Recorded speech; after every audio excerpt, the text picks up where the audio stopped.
बिहार दर्शन परिषद के 46वें अधिवेशन में उपस्थित विद्वज्जन,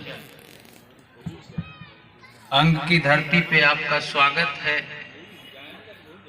बोधिचर्या के इस प्रकरण को आगे बढ़ाते हुए मंच पे उपस्थापित जो विद्वज्जन हमारे पास विशिष्ट व्याख्यान माला के लिए उपस्थित हैं, उनका विषय निम्नवत है। इस मंच की अध्यक्षता कर रहे professor RC. Sinha sir, x chairman ICPR, head of the department Patna university and national fellow Indian institute of advance studies. हमारे बीच में विषय को लेकर उपस्थापित जो विद्वज्जन हमारे मंचासीन हैं वो हैं मुंद्रिका सिंह स्मृति व्याख्यान प्रोफेसर पूर्णेंदु शेखर भागलपुर, श्री प्रकाश दुबे स्मृति व्याख्यान डॉक्टर नागेंद्र मिश्र पटना, वशिष्ठ नारायण सिन्हा स्मृति व्याख्यान प्रोफेसर वीना कुमारी। और वृद्धावस्था उसके बाद की होती है, और यही वृद्धावस्था थी जिसने सिद्धार्थ गौतम को बुद्ध बना दिया था। आप सबको वो कहानी मालूम है कि सिद्धार्थ गौतम राजकुमार थे और उनके लिए भविष्यवाणी थी कि वो भविष्य में संन्यास लेने वाले हैं। उनको किसी चीज़ की रुचि नहीं रहेगी राजघराने के किसी भी वस्तु से, और इसके लिए उनके माता पिता ने पूरी सावधानी बरती कि कोई इधर उधर की बात ना हो जाए। उनको पूरे तरह से बंद रखा गया और सारे भोग विलासिता की चीज़ें उनमें दी गई। लेकिन फिर भी देखिए, संजोग ये होता है कि एक दिन वो घर से निकल पड़े घूमने, और उनको 4 तरह की घटनाएं दिखाई पड़ी, जिसमें से वृद्धावस्था भी एक चीज़ थी।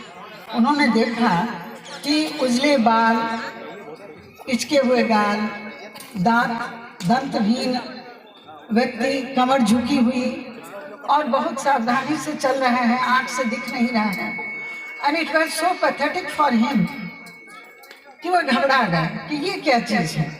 तो देखिए, वृद्धावस्था की बात हमने कही, तो वृद्धावस्था और बुजुर्गियत दोनों में अंतर है सर। वृद्धावस्था और बुजुर्ग होना दोनों में अंतर है, डिफरेंस है। बुजुर्गियत दिमाग की होती है और वृद्धावस्था शरीर की होती है। शरीर जब काम करना बंद कर देता है या शक्ति क्षीण हो जाता है तो वह चीज़ कही जाती है वृद्धावस्था की, जिसमें कई तरह की बीमारियां भी हो जाती हैं। स्मरण क्षीण होने लगता है तुरंत। अब हम लोगों को शुरू हो गया है कि गए फ्रिज के पास क्या लाने, याद ही नहीं रहता है। तो ये भी एक हास्यास्पद स्थिति हो जाती है। मुझे लगता है आप में से बहुतों के साथ ऐसा होता होगा, जो उम्र के उस पड़ाव पर आ रहे हैं, आए नहीं हैं, आ रहे हैं। तो ये हमारे साथ अक्सर होता है, और इन्हीं चीज़ों को हम कहते हैं कि ये बुजुर्गियत का लक्षण है। अगर आप किसी दोस्त से बात करेंगे तो वो तुरंत आपको रिएक्ट करेंगे, कहेंगे कि अरे भाई अब तो उम्र हुई, अब ये तो बुजुर्गियत है, बुजुर्गियत में तो ऐसा होता ही है। सो इससे डरने की कोई बात नहीं है। लेकिन यह होता तो है, और अभी जो हम जमा हुए हैं,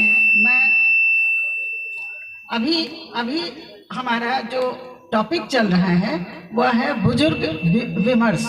तो विमर्श क्या करना है भाई उनके लिए? तो विमर्श ये करना है कि बुजुर्गियत से उत्पन्न जो समस्याएं हैं, जो शारीरिक भी हैं और मानसिक भी हैं, उनसे कैसे निपटा जाए। और यह संदेश देना है उन लोगों को जो युवावस्था में। आप सब जानते हैं परिवार की संरचना हमारे यहाँ होती है। दादा दादी हैं, माता पिता हैं, फिर उनकी संतानें हैं, और सबकी एक जिम्मेदारी बनती है अपने आगे के लिए। तो ऐसी ही स्थिति में यहाँ जो विमर्श का विषय है आज मेरे साथ, वह मैंने रखा है नवीन युग को, नए युग को। नया युग क्या है? तो ये है, अभी देख रहे हैं हम बहुतों के हाथ में फोन ऐसे चल रहा है, या तो फोटो ले रहे हैं या रिकॉर्ड कर रहे हैं, या कोई अपनी बात देख रहे हैं, अपने प्रिय विषय को आत्मसात किए जा रहे हैं।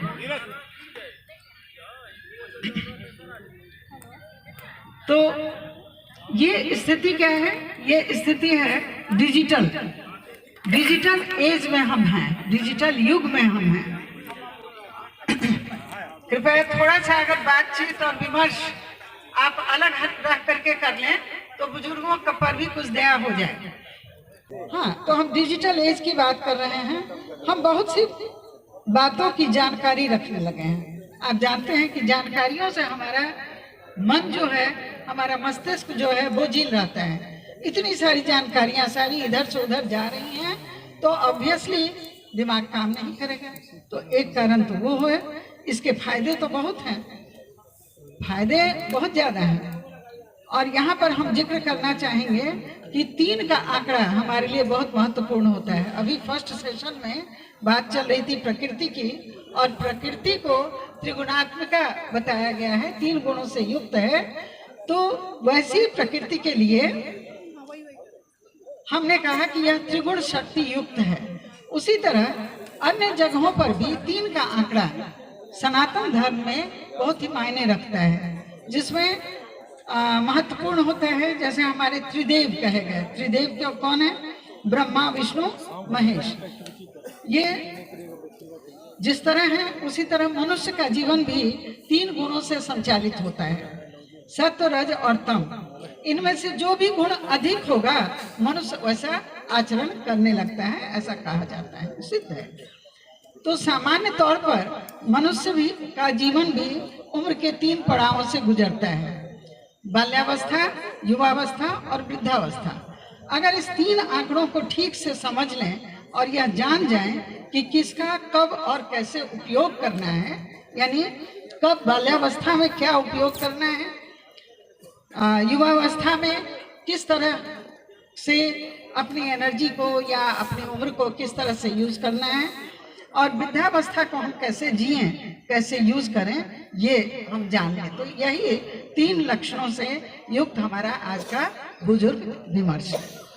अगर इन 3 आंकड़ों को हम ठीक से समझें और यह जान जाएं कि किसका कब और कैसे उपयोग होगा, तो मनुष्य जीवन सरल और आनंददायक होगा। हम क्या करते हैं, हमारा जो एम है जीवन का, वह मोक्ष की प्राप्ति, आनंद की प्राप्ति है। तो मनुष्य जीवन जिसमें माता पिता और संतान जो हम लोग हैं, जब जिस उम्र की, जिस रिश्ते की, जिस गुण की, जिस देवता की जरूरत हो, उस जीवन में उस समय उतारा जाए, राइट टाइम में राइट अप्रोच किया जाए, तो हम अधिक सुखी और आनंद की अवस्था में रह सकते हैं। आपको जानकारी होगी, आप भी डिजिटल एज में हैं और सारी जानकारियां आपके पास भी होंगी कि हम चौथे ऐसे देश में हैं जिसे सबसे युवा देश कहा जाता है, चौथे नंबर पर है। लेकिन 3 साल में ही हमारी जो औसत उम्र है वह 24 से गिरकर 24 से बढ़कर 29 हो गई है, 29 हो गई है। अब सोचिए कितने % का फर्क हुआ। तो ये फर्क निरंतर बढ़ोतरी को बता रहा है, और बढ़ोतरी होने से क्या होगा कि 2011 में जो हमारा सेंसस था, 2011 में 2024 के बीच देश की आबादी में बुजुर्गों की हिस्सेदारी बढ़ गई है, बहुत बढ़ गई है। कितनी बढ़ी है? 2%। 2% भी बहुत होता है, जिसे सबसे तेज बढ़ोतरी कहा जा सकता है।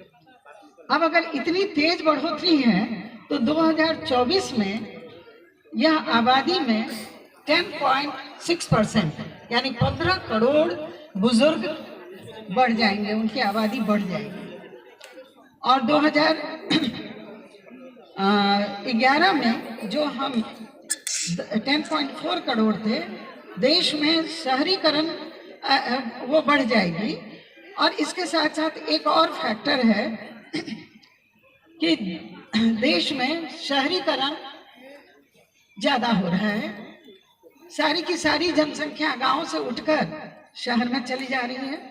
और शहर में जाना कोई बड़ी बात नहीं है। बड़ी बात यह है कि गांव का जो एक सामाजिक बंधन था, समाज था, वह समाप्त हो रहा है। और पहले जो सामाजिक बंधन था वह बुजुर्गों के प्रति था। बुजुर्गों की देखभाल, मैंने खुद देखा है कि कोई बीमार है किसी घर में बुजुर्ग व्यक्ति, तो उसकी देखभाल के लिए सारे उस मोहल्ले के सारे युवा एकत्रित होते थे, ड्यूटी बांधकर उनकी सेवा करते थे। ऑल दिस थिंग्स, उनको एंटरटेन करना, ये सारी बातें होती थी। दूसरी बात, सहन शक्ति की मैंने एक बात की थी। सारी बातें करना संभव नहीं है, लेकिन एक पॉइंट जो बहुत महत्वपूर्ण है वह है कि जो बुजुर्ग हैं वो किस तरह से बिहेव करते हैं अपने साथ के युवाओं के साथ। क्या वो चिड़चिड़े हैं? अगर चिढ़ाया जाए तो तुरंत पत्थर मारने दौड़ते हैं, या फिर उस बात को एंजॉय करते हैं? होना क्या चाहिए? अगर आप हमें बताएं, होना क्या चाहिए? वृद्ध को या बुजुर्ग को चिड़चिड़ा जाना चाहिए? जैसे एक उदाहरण है, मैंने गांव में सुना, एक वृद्ध को चिढ़ाया जा रहा था, अरे बाबा, हाँ मरबहा तो ना, तो मरबहा तो भोज खेबे, भोज तो हम खेबे करबा। अब देखिए उस बुजुर्ग के लिए कितना बड़ा शौक होगा, लेकिन चुहल किसकी है? युवा की। तो ये चुहल क्या होता है? इसको अगर निगेटिव सेंस में लेंगे तो ये खराब होगा, लेकिन पॉजिटिव सेंस में लेंगे तो वह बात उस बुजुर्ग को मेंटली तैयार करती है कि आगे का समय क्या उसका होना चाहिए, और वह मृत्यु को यानी मोक्ष के विचार को वह बड़ी पॉजिटिवली उसको एक्सेप्ट करना चाहेंगे। तो ये एक बात मैंने कही। बातें तो बहुत सारी हैं, क्योंकि बुजुर्गों की भी समस्याएं अपनी हैं, युवाओं की भी समस्याएं अपनी हैं। अब दोनों में कैसे समन्वय हो, कैसे उनके संबंध बने रहें, और कैसे वह भी बुजुर्ग एंजॉय करें बच्चों की बातों को, और बच्चे एंजॉय करें बड़ों की बातों को, ये अगर हो तो एक अच्छा समाज, बुजुर्गों के लिए हम फायदे की बात कर सकते हैं। क्योंकि आप जान रहे हैं कि लॉन्गिविटी भी बढ़ रही है, जीने का जो समय है, अवधि है, वह भी विस्तार हो रहा है। इसलिए विस्तार हो रहा है कि अब एक अच्छा प्लेटफॉर्म मिल रहा है सभी को, हेल्थ के क्षेत्र में भी, दवाओं के क्षेत्र में भी, आदि आदि कई समस्याएं हैं। तो उन सब के बारे में फिर कभी मौका मिलेगा तो हम चर्चा करेंगे। अभी मैं समय के साथ बंधी हुई हूँ, और इसलिए आप सभी को बहुत बहुत धन्यवाद देती हूँ, और आशा करती हूँ कि जितने युवा हैं वह बुजुर्गों के लिए काम करेंगे, और जितने बुजुर्ग हैं वह भी युवाओं का साथ देंगे, उनको निभाएंगे। तो इसके साथ ही मैं अपनी बात समाप्त करते हुए आपके पेशेंट लिसनिंग के लिए, आप एक धैर्य वाले श्रोता रहे, धैर्य के साथ आपने सुना, इसके लिए मैं बहुत बहुत धन्यवाद देती हूँ आपको। और बुजुर्ग होने के नाते जो युवा हैं उनको मैं अपना संदेश आशीर्वाद के रूप में देती हूँ, और जो हमारे साथी बुजुर्ग हैं उनके लिए शुभकामनाएं हैं मेरी। Thank you.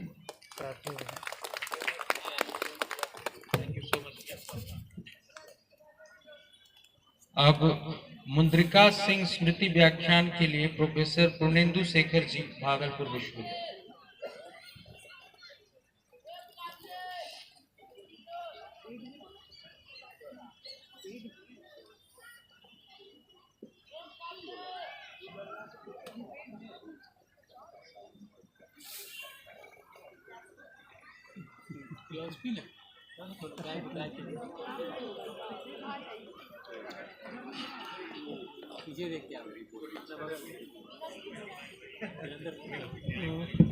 हेलो, आदरणीय मंच और व्याख्यान माला के अध्यक्ष प्रोफेसर आशीष सिन्हा, हमारे अभिभावक professor Poonam Singh, professor Amarnath Jha sir, professor DN Tiwari sir, और सारे मंचस्थ विद्वज्जन और व्याख्यान माला के प्रतिभागी, इस प्रशाल में बैठे हुए सारे प्रतिभागीगण और शिक्षक और हमारे मित्र, doctor Avdhesh Kumar, secretary Shyamal Kumar sir, Kismat ji, Rajiv Babu, सारे लोग, professor N P. Tiwari sir, Rajesh sir, ये बड़ा ही अच्छा अवसर है कि मुझे करीब लगभग 20 साल बाद पहली दफा बिहार दर्शन परिषद ने व्याख्यान माला के लिए एक उपयुक्त व्यक्ति समझा कि मुझे व्याख्यान देने का मौका दिया।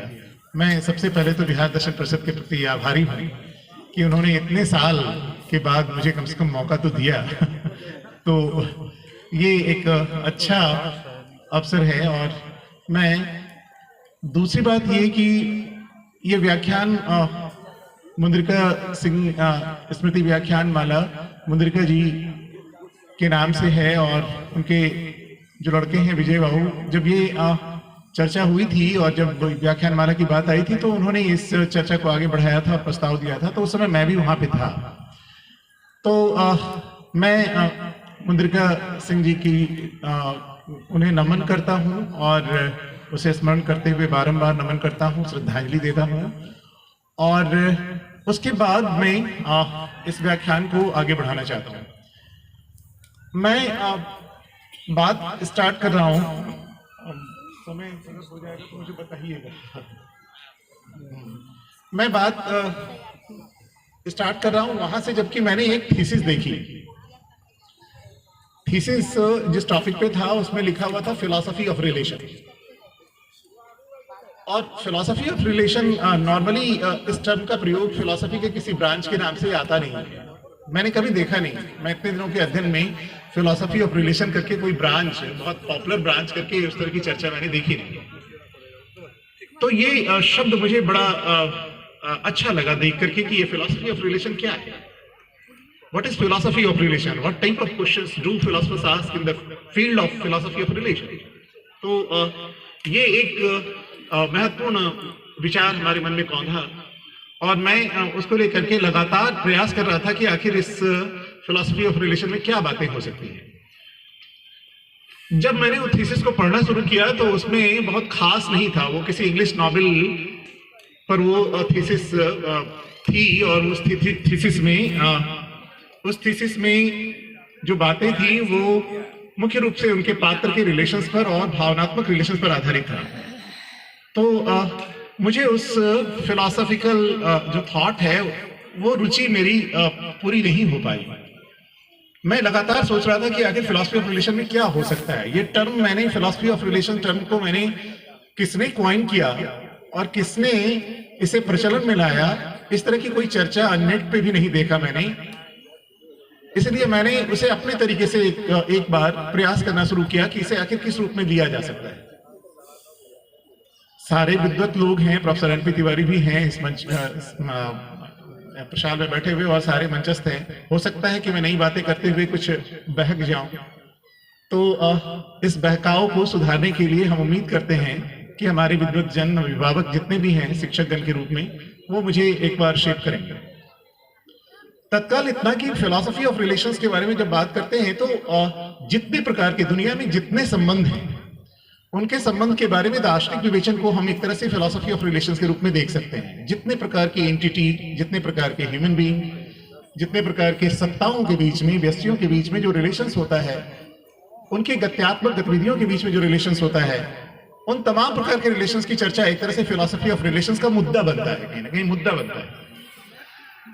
बहुत समय नहीं है इसलिए मैं एकदम शॉर्ट में स्किप करता हूं। आखिर इस फिलॉसफी ऑफ रिलेशन का नेचर क्या होगा, किस तरह के प्रश्न फिलॉसफी ऑफ रिलेशन में उठाए जाते हैं। मैं समझता हूं कि फिलॉसफी ऑफ रिलेशंस को एक तरह से फिलॉसफी ऑफ रिलेशन ये कहा जा रहा है क्योंकि ये एक स्कूल, एक थॉट के रूप में जो वियना सर्किल के समय से उठा, एक बात आई, उसके बाद एक एनालिटिक एक्टिविटीज के रूप में कहीं ना कहीं फिलॉसफी को देखा जाने लगा। तो मैं वहां से एक तरह से ये बातें चर्चा में आई और जो ब्रांचेस आए फिलॉसफी ऑफ साइंस के, philosophy of natural science, philosophy of social science, उस रूप में देखने का मैंने कोशिश किया, पर मुझे बहुत संतुष्टि नहीं हुई क्योंकि मुझे लगा कि रिलेशंस केवल फैक्चुअल फैक्ट नहीं है, कोई फैक्ट्स नहीं है कि केवल उस पर कंसेप्चुअल स्टडी के रूप में इसे फिलॉसफी ऑफ रिलेशंस के रूप में डिफाइन किया जाए। तो मैं एक नई तरीके से सोचा, क्योंकि रिलेशंस इतने प्रकार के हैं। जब मैं बात करता हूं ब्रह्म और जीव के बारे में, तो ये रिलेशंस के बारे में जब अद्वैत की बात करता हूं, विशिष्टाद्वैत की बात करता हूं, शुद्धाद्वैत की बात करता हूं या द्वैताद्वैत के बारे में बात करता हूं, तो एक तरह से मेटाफिजिकल रिलेशंस की बात करता हूं। वहां पे कौन सा फैक्ट होगा? अगर साइंस को फैक्चुअल स्टडी माना जाए और उसे प्राइमरी स्टडी और फर्स्ट ऑर्डर एक्टिविटीज के रूप में देखा जाता है, तो फिलॉसफी ऑफ साइंस को या फिलॉसफी ऑफ रिलीजन को एक तरह से सेकंड ऑर्डर एक्टिविटीज या रिफ्लेक्टिव स्टडीज के रूप में देखा जाता है। तो मुझे लगा कि ये अगर खाली फैक्ट रिलेशंस कोई पारिवारिक संबंधों का विश्लेषण नहीं है, ये फिलॉसफी ऑफ रिलेशन केवल पारिवारिक और सामाजिक संबंधों का रिलेशन नहीं माना जा सकता है। मुझे लगा कि ऐसा करना शायद मुश्किल होगा, और इस बात को डिफाइन करना, जब मैं लॉजिक की बात करता हूं तो ए ई प्रोपोजिशंस के बीच में क्या रिलेशन है, ए आई के प्रोपोजिशंस के साथ क्या रिलेशन है, तो रिलेशंस का बहुत सारे डायमेंशंस हैं। जब मैं एपिस्टेमोलॉजी की बात करता हूं तो ज्ञान और ज्ञाता और ज्ञेय के बीच में क्या रिलेशंस है, किसी ज्ञान और उसकी प्रमाणिकता के बीच में क्या रिलेशंस है, तो एक तरह से रिलेशंस का डायमेंशन बहुत बड़ा और व्यापक होता जाता है। तो मैं इस तरह से इसको फिलॉसफी ऑफ रिलेशंस अगर कहता भी हूं, तो इसे किसी फैक्चुअल स्टडीज के ऊपर कोई कंसेप्चुअल एनालिसिस के रूप में देखना थोड़ा मुश्किल होगा, ये मुझे लगा। लेकिन फिर भी तत्काल मैं ये मानकर चलता हूं कि फिलॉसफी ऑफ रिलेशन एक ऐसा ब्रांच है जो संबंध के बारे में दार्शनिक विवेचन करता है, चाहे वो मेटाफिजिकल रिलेशन हो, एपिस्टेमोलॉजिकल रिलेशन हो, सोशल रिलेशन हो, चाहे लॉजिकल रिलेशंस हो, इन तमाम प्रकार के रिलेशन, चाहे पॉलिटिकल रिलेशंस हो, जितने प्रकार के रिलेशंस हैं उन तमाम प्रकार के रिलेशंस के ऊपर दार्शनिक विवेचन एक तरह से फिलॉसफी ऑफ रिलेशंस के रूप में देखा जा सकता है। किस तरह के प्रश्न उठाते हैं? संबंध होता ही क्या चीज है? संबंध किस किस तरह के होते हैं? क्या संबंध की कोई वास्तविक सत्ता होती है या केवल ये मानसिक सत्ता है? ये केवल मेंटल एब्स्ट्रैक्शन है? इस तरह के जो प्रश्न हैं, जो मुख्य रूप से एक तरह से अवधारणात्मक प्रश्न के रूप में सामने आते हैं, हम कह सकते हैं कि ये फिलॉसफी ऑफ रिलेशंस के एक मुद्दे हैं जिस पर विचार किया जाता है, और उस पर बहुत लंबी चर्चा है कि रिलेशन रिलेटिव है या एब्सोल्यूट है, और उसको लेकर के चर्चाएं बढ़ी हैं। मेरा व्याख्यान अस्तित्ववादी मार्टिन ब्यूबर और गैब्रियल मार्शल के अस्तित्ववादी रिलेशंस पर आधारित है। समय कम है, मैं इंट्रोडक्शन करके ही आगे बढ़ा था कि किस तरह से मार्टिन ब्यूबर और किस तरह से गैब्रियल मार्शल बात करते हैं। मैं थोड़ा सा नटशेल में बात करूंगा। जब वो अस्तित्ववादी चिंतन में बात आती है तो एक तरह से रियलिटी की चर्चा होती है। बहुत लोग यहाँ पे हैं जो कि शास्त्र की फिलॉसफी को जानते हैं, वो तीन प्रकार की रियलिटी की बात करते हैं, जो खास करके अर्ली शास्त्र हैं, जो लेटर शास्त्र हैं, उसके बारे में मैं बात नहीं कर रहा। जो अर्ली शास्त्र हैं उसमें तीन प्रकार की रियलिटी की बात की जाती है और उनके रिलेशंस एक दूसरे के साथ हैं। मानव एक ऐसी सत्ता है जो उसके साथ अनेकों सत्ताएं हैं, अनेक मानव भी हैं, हमारी जैसी अन्य सत्ताएं मौजूद हैं, और इस दुनिया के बहुत सारी चीजें मौजूद हैं। इनके साथ का जो रिलेशंस है उसके बारे में शास्त्र एक तरह से फोकस होते हैं, और शास्त्र इस मामले में इस रिलेशंस को लेकर के एक तरह से कन्फाइंड हो जाते हैं। उन्हें लगता है कि ये दुनिया कहीं ना कहीं मेरे अस्तित्व को एक तरह से रोकने वाली सत्ता है, हडल है, एक व्यवधान है। लेकिन जब ये बात आगे बढ़ती है तो हेडेगर में आते आते शास्त्र में ये बातें सब्जेक्ट और ऑब्जेक्ट को लेकर के एक खास डिमार्केशन खड़ा करता है और उसकी स्वतंत्रता को रोकता है। लेकिन जब हेडेगर की बात आती है तो वो डाशीन की कल्पना करते हैं और शोर्ज की बात करते हैं। वहां पर वो ऑब्जेक्ट को फोकस नहीं करके सब्जेक्ट को फोकस करते हैं, और आई उसमें ज्यादा डोमिनेंस में होता है।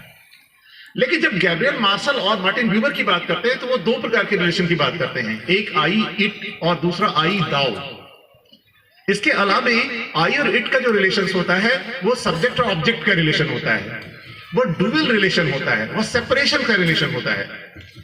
नारी प्रकृति की चर्चा हो रही है, मैं बहुत लंबे व्याख्यान में जाने की इच्छा रखता था।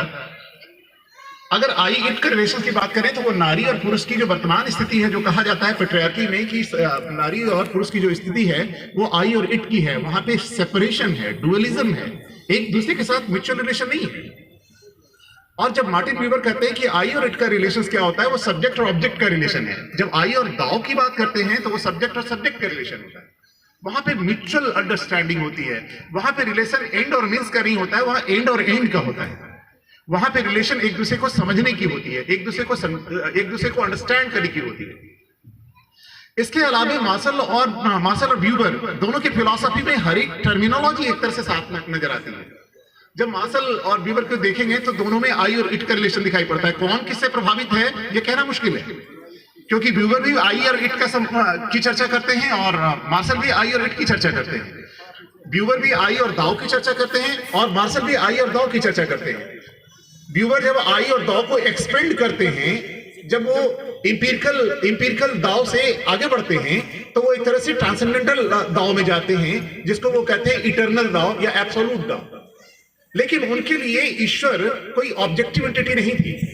जिस तरह से किरगार्ड ने सब्जेक्टिविटी इज ट्रुथ कहा, और उसमें एक तरह से गॉड एक तरह से हमारे ही अंदर की आंतरिकता थी, और वो 3 स्टेज में आगे बढ़ता हुआ जाता है, और उसमें एस्थेटिक स्टेज, रिलीजियस स्टेज और एस्थेटिक स्टेज, इथिकल स्टेज और रिलीजियस स्टेज में जाते जाते वो अपने ही अंदर में अपने डिवाइन को एक तरह से रियलाइज करता नजर आता है। तो ये जर्नी है। व्यूअर भी मानते हैं कि आई और इट का रिलेशंस एक ऑथेंटिक मानव एग्जिस्टेंस का ये रूप नहीं है। मानव को ऑथेंटिक एग्जिस्टेंस के रूप में अगर देखना है तो हमें डायलॉजिकल कम्युनिकेशंस की बात करनी पड़ेगी। मैं यहां पर बता दूं कि मार्टिन ब्यूबर एक ऐसे दार्शनिक हैं जो फिलॉसफी ऑफ डायलॉजिकल कम्युनिकेशंस के प्रतिपादक भी माने जाते हैं। उनको कई बार फादर भी कहा जाता है। हालांकि कई लोग इस बात पर सहमत नहीं होते हैं, क्योंकि प्लेटो जिस तरह से बात करते हैं वहां पर भी डायलॉग चलता है। हमारे यहाँ महाभारत पे बात होती है तो वहां पर भी कृष्ण और अर्जुन में डायलॉग होता नजर आता है। तो ये शायद मानने से बहुत लोग इनकार कर दें, लेकिन कई लोग मानते हैं कि डायलॉजिकल फिलॉसफी ऑफ डायलॉग, एक नया टर्म फिर मैं इस्तेमाल कर रहा हूं, फिलॉसफी ऑफ डायलॉग की बात जब होती है तो वहां पर भी चर्चा होती है कि मार्टिन ब्यूबर एक नई प्रकार की फिलॉसफी को सामने लाते हैं। ये रिलेशंस आगे बढ़ता है, स्वतंत्रता से हम अपने ही मानव के संबंधों के साथ म्यूचुअल रिलेशंस स्थापित करते हैं, फिर ये इसी रिलेशंस में उस डिवाइन को रियलाइज करते हैं, और धीरे धीरे हम टेम्पोरल सेल्फ इटर्नल सेल्फ में कन्वर्ट करते हैं और मानव की हाईएस्ट एग्जिस्टेंस को, हाईएस्ट ऑथेंटिक एग्जिस्टेंस को रियलाइज करते हैं। बहुत सारे प्रोसेसेस हैं, मैं बहुत बात करने की इच्छा रख रहा था। इतना ही, बहुत बहुत धन्यवाद। Thank you so much sir.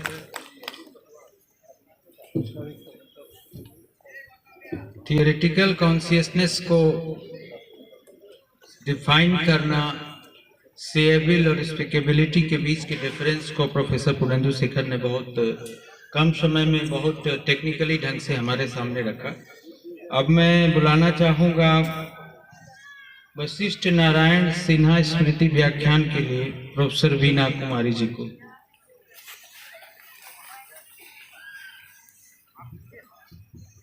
बहुत धन्यवाद शैलेंद्र जी।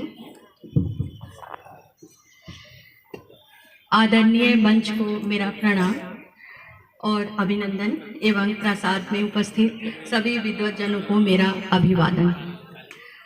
मेरा सौभाग्य है कि मुझे वशिष्ठ नारायण सिन्हा स्मृति व्याख्यान के लिए अपना आलेख प्रस्तुत करने का मौका दिया गया। मैं इसके लिए अपना आभार व्यक्त करती हूँ और उनको नमन करते हुए मैं अपना आलेख, जिसका शीर्षक है धर्म और धार्मिकता एक दृष्टिकोण, इसको आप लोगों के समक्ष रखती हूँ। धर्म का संबंध मानव से इतना गहरा है कि धर्म से विमुख मानव समुदाय की कोई सार्थक कल्पना नहीं की जा सकती। यह सच है। मानव इतिहास में जितनी उथल पुथल धर्म के कारण हुई और हो रही है, उतना शायद अन्य कारणों से नहीं। आज के संदर्भ में भी धर्म अत्यंत विवादग्रस्त और समाज महत्वपूर्ण मुद्दा बना हुआ है। धर्म का घेरा आज इतना ज़्यादा है कि राजनीति के अलावा समाज नीति और अर्थनीति भी बहुत अंशों में इसके घेरे में है। अतः आज मैं इसी कारण धर्म पर अपना आलेख प्रस्तुत कर रही हूँ, लेकिन धर्म का जो घिसा पीटा रूप हमारे सामने आता है, इससे अलग हटकर यह मेरा आलेख है। समसामयिक संदर्भ में अपने देश के स्तर पर जितनी प्रमुखता धर्म ने ग्रहण कर ली है, उतना जीवन के अन्य किसी कार्य व्यापार ने नहीं की है। धार्मिकता जितने कलेवरों में उभर उभर कर आ रही है, उसे देखकर ऐसा लगता है कि धर्म का उपयोग वैसाखी की तरह किया जा रहा है। अतः यह हर सोचने समझने वाले व्यक्ति के लिए आवश्यक हो गया है कि वह धर्म और धार्मिकता को एक बार फिर उचित परिप्रेक्ष्य प्रदान करे। धर्म कब, क्यों और कैसे मानव की वैयक्तिक और सामूहिक आचार संहिता का महत्वपूर्ण अंग बन गया, यह बताना आज संभव नहीं दिखता। यह अवश्य सत्य है कि धर्म मानव कार्य व्यापार का एक अविच्छिन्न अंग आज से नहीं बल्कि मानव इतिहास के हमारे ज्ञान काल से ही है। ऐतिहासिक और भौगोलिक कारणों की पृष्ठभूमि में धर्म ने एक लंबी यात्रा तय की है और इस यात्रा के दौरान उसका स्वरूप परिवर्तन भी होता रहा है, परंतु इतना निर्विवाद है कि धार्मिक चेतना का अभ्युदय मनुष्य के सामाजिक चेतना के अभ्युदय से पूर्व ही हुआ है। यूँ तो मनुष्य एक सामाजिक प्राणी है और उसकी वैयक्तिकता उसकी सामाजिकता में अंतर्लीन हो जाती है। वह अपनी वैयक्तिक अनुभूतियों को अपने समाज के साथ बांटता रहा है और संभवतः धर्म का प्रादुर्भाव यहीं से हुआ होगा। धर्म संस्कृत का एक व्यापक अर्थ वाला शब्द है। मैक्समूलर की मान्यता है कि धर्म और रिलीजन सही रूप में एक दूसरे के पर्यायवाची शब्द नहीं है। हालांकि संस्कृत का धर्म एक शब्द अंग्रेजी के रिलीजन शब्द का पर्याय माना जाता है। रिलीजन के व्युत्पत्ति के संबंध में दो मत है कि कुछ लोगों का कहना है कि री और लीगियर यह दो शब्दों के मेल से बना है। री का अर्थ है पुनः तथा लीगियर का अर्थ है बांधना। इस प्रकार धर्म को फिर से बांधने वाली एक प्रक्रिया के रूप में स्वीकार करता है, किंतु हिंदी और संस्कृत का धर्म का जो हम लोग प्रयोग करते हैं वह बृहत्तर गुणवाचकता के साथ होता है। उदाहरण स्वरूप यदि हम कहते हैं कि न्यायार्थ अपने बंधु को दंड देना धर्म है, तो यहाँ न्याय के अर्थ में आता है। यदि हम कहें कि दाह अग्नि का धर्म है, तो यह उसका सार गुण के रूप में आता है। युद्ध क्षत्रिय का धर्म है, तो यहाँ पर स्वधर्म के रूप में आता है। या फिर हम कहें कि प्यासे को पानी पिलाना धर्म है, तो यहाँ हमारा परोपकार के रूप में आता है। स्पष्ट है कि यह जो धर्म का शब्द है संस्कृत का, यह रिलीजन के समानार्थक यह कहीं से भी नहीं हो सकता। धर्म शब्द की व्यापकता भगवत गीता में देखी जा सकती है। भगवत गीता में यह धर्म न्याय, कर्तव्य, कुल धर्म, स्वधर्म इत्यादि के रूप में प्रयुक्त हुआ है। इसके अलावा यह धर्म दान, यज्ञ, तप इत्यादि भी है। मनु ने भी धर्म के 10 लक्षण बताए हैं। धृति, क्षमा, दमो, स्त्रियम, शौचमिंद्रिय निग्रह, धी विद्या, सत्यम, क्रोधो, 10कम धर्म लक्षणम। धर्म शब्द का अर्थ महाभारत में भी सुंदर ढंग से किया गया है। भीष्म पितामह से जब अनेक प्रश्न किए गए, जब वो सरसयाई थे, तो उनमें से यह भी प्रश्न था कि धर्म किसे कहते हैं। उत्तर में भीष्म ने कहा था कि यतो अभ्युदय निःश्रेषः सिद्धि स्वधर्मः। या फिर यह भी वर्णन है धारणादि जो धारण करता है समाज का, देश का, वह भी धर्म है। तो अब इसको हम बहुत विस्तृत न जाके इसको जरा हम इसका धर्म का दूसरा पक्ष भी रखेंगे कि यहाँ पर हम एक चीज जो हम रखने जा रहे हैं वह है बर्ट्रैंड रसेल की एक प्रसिद्ध लेख है the impact of science and society. वे वहाँ कहते हैं जो धर्म को विजडम का नाम देते हैं, और वो कहते हैं कि एक ओर साधनों के संबंध में मानवीय कुशलता और दूसरी ओर लक्ष्यों के संबंध में मानवीय मूर्खता की दौड़ चल रही है। हम उसके बीच में हैं। यदि लक्ष्यों के संबंध में पर्याप्त मूर्खता बनी रहे तो उसको हासिल करने के कौशल में हर वृद्धि अशुभकारी होगी। यह मानव जाति अब तक अज्ञानता और अक्षमता के कारण बची रही है, पर यदि मूर्खता के साथ ज्ञान और क्षमता का योग हो जाए तब तो उसके बचने की कोई निश्चितता नहीं। जो आज हम यह देख रहे हैं, ज्ञान शक्ति तो है, पर वह अशुभ के लिए भी उतनी ही जबरदस्त शक्ति है जितनी शुभ के लिए। अतः निष्कर्ष यह है कि जब तक मनुष्य विवेक के क्षेत्र में उतना आगे नहीं बढ़ता जितना ज्ञान के क्षेत्र में, तब तक ज्ञान का बढ़ना दुख का ही बढ़ना होगा। यहाँ यह स्पष्ट कर देना अनिवार्य है कि ज्ञान, रसेल ज्ञान और विवेक में अंतर करते हैं। विज्ञान की प्रगति के बदौलत मनुष्य का ज्ञान तो बढ़ा है, पर उसका विवेक उस अनुपात में नहीं बढ़ा है। रसेल ने इसी विवेक को विजडम कहा है। लास्ट कर रहे हैं। अब धर्म को दूसरे संदर्भ में दर्शन और विज्ञान की तुलना करते हुए देखें तो धर्म के संबंध में कहा जा सकता है कि जहां पहले दोनों बुद्धि से संबंधित है, वहां धर्म का संबंध आस्था से है। महात्मा गांधी का कहना है कि धर्म मस्तिष्क की उपज न होकर हृदय की समझ है। अतः कहा जा सकता है कि धार्मिक व्यक्ति के लिए ईश्वर की धारणा एक मनोवैज्ञानिक अनिवार्यता भी है। अब इस विश्वास की अभिव्यक्ति उसके आचरण में भी होनी चाहिए। जब हम कहते हैं कि प्रेम ही ईश्वर है या सत्य ही ईश्वर है, तो प्रेम और सत्य के रूप में हम ईश्वरीय आस्था की अभिव्यक्ति करते हैं। अंततः मैं समाप्त करती हूँ। ऊपर के विवेचन से स्पष्ट है कि धर्म एक संपूर्ण मनुष्य की, उसकी संपूर्ण परिवेश के प्रति एक संपूर्ण प्रतिक्रिया है। यहाँ संपूर्ण मनुष्य कहने का अर्थ है कि व्यक्ति जब धर्म से जुड़ता है तो व्यक्ति का कोई एक या कुछ आयाम नहीं, बल्कि उसका संपूर्ण व्यक्तित्व जुड़ता है। संभवतः इसीलिए कार्ल स्पर्श ने कहा कि बिना आत्मा में दरार हुए धर्म परिवर्तन संभव नहीं है, यह संभव है। अतः धर्म मात्र प्रत्यय नहीं, वह क्रियात्मकता भी है और वह व्यक्ति के आचरण को भी प्रभावित करता है। अतः निष्कर्षतः हम कह सकते हैं कि सभी धर्मों की धार्मिकता व्यक्ति की विशेष जीवन पद्धति के प्रतिबद्धता का ही मुख्य महात्म्य है। धन्यवाद। मैडम, समय पे समाप्त करने के लिए अब इस अगली कड़ी में मैं बुलाना चाहूंगा श्री प्रकाश दुबे स्मृति व्याख्यान के लिए डॉक्टर नागेंद्र मिश्र जी, पटना। हम लोग तालियों से अगर एक दूसरे का उत्साह वर्धन करेंगे तो लगेगा कि माहौल में थोड़ी सी गर्मी है। मंच पर बैठे अंतर्राष्ट्रीय नामचीन एवं स्थापित विद्वान प्रोफेसर डॉक्टर रमेश चंद्र सिन्हा जी, जो आज हमारे अध्यक्ष के रूप में हैं, प्रोफेसर पूनम सिंह जी,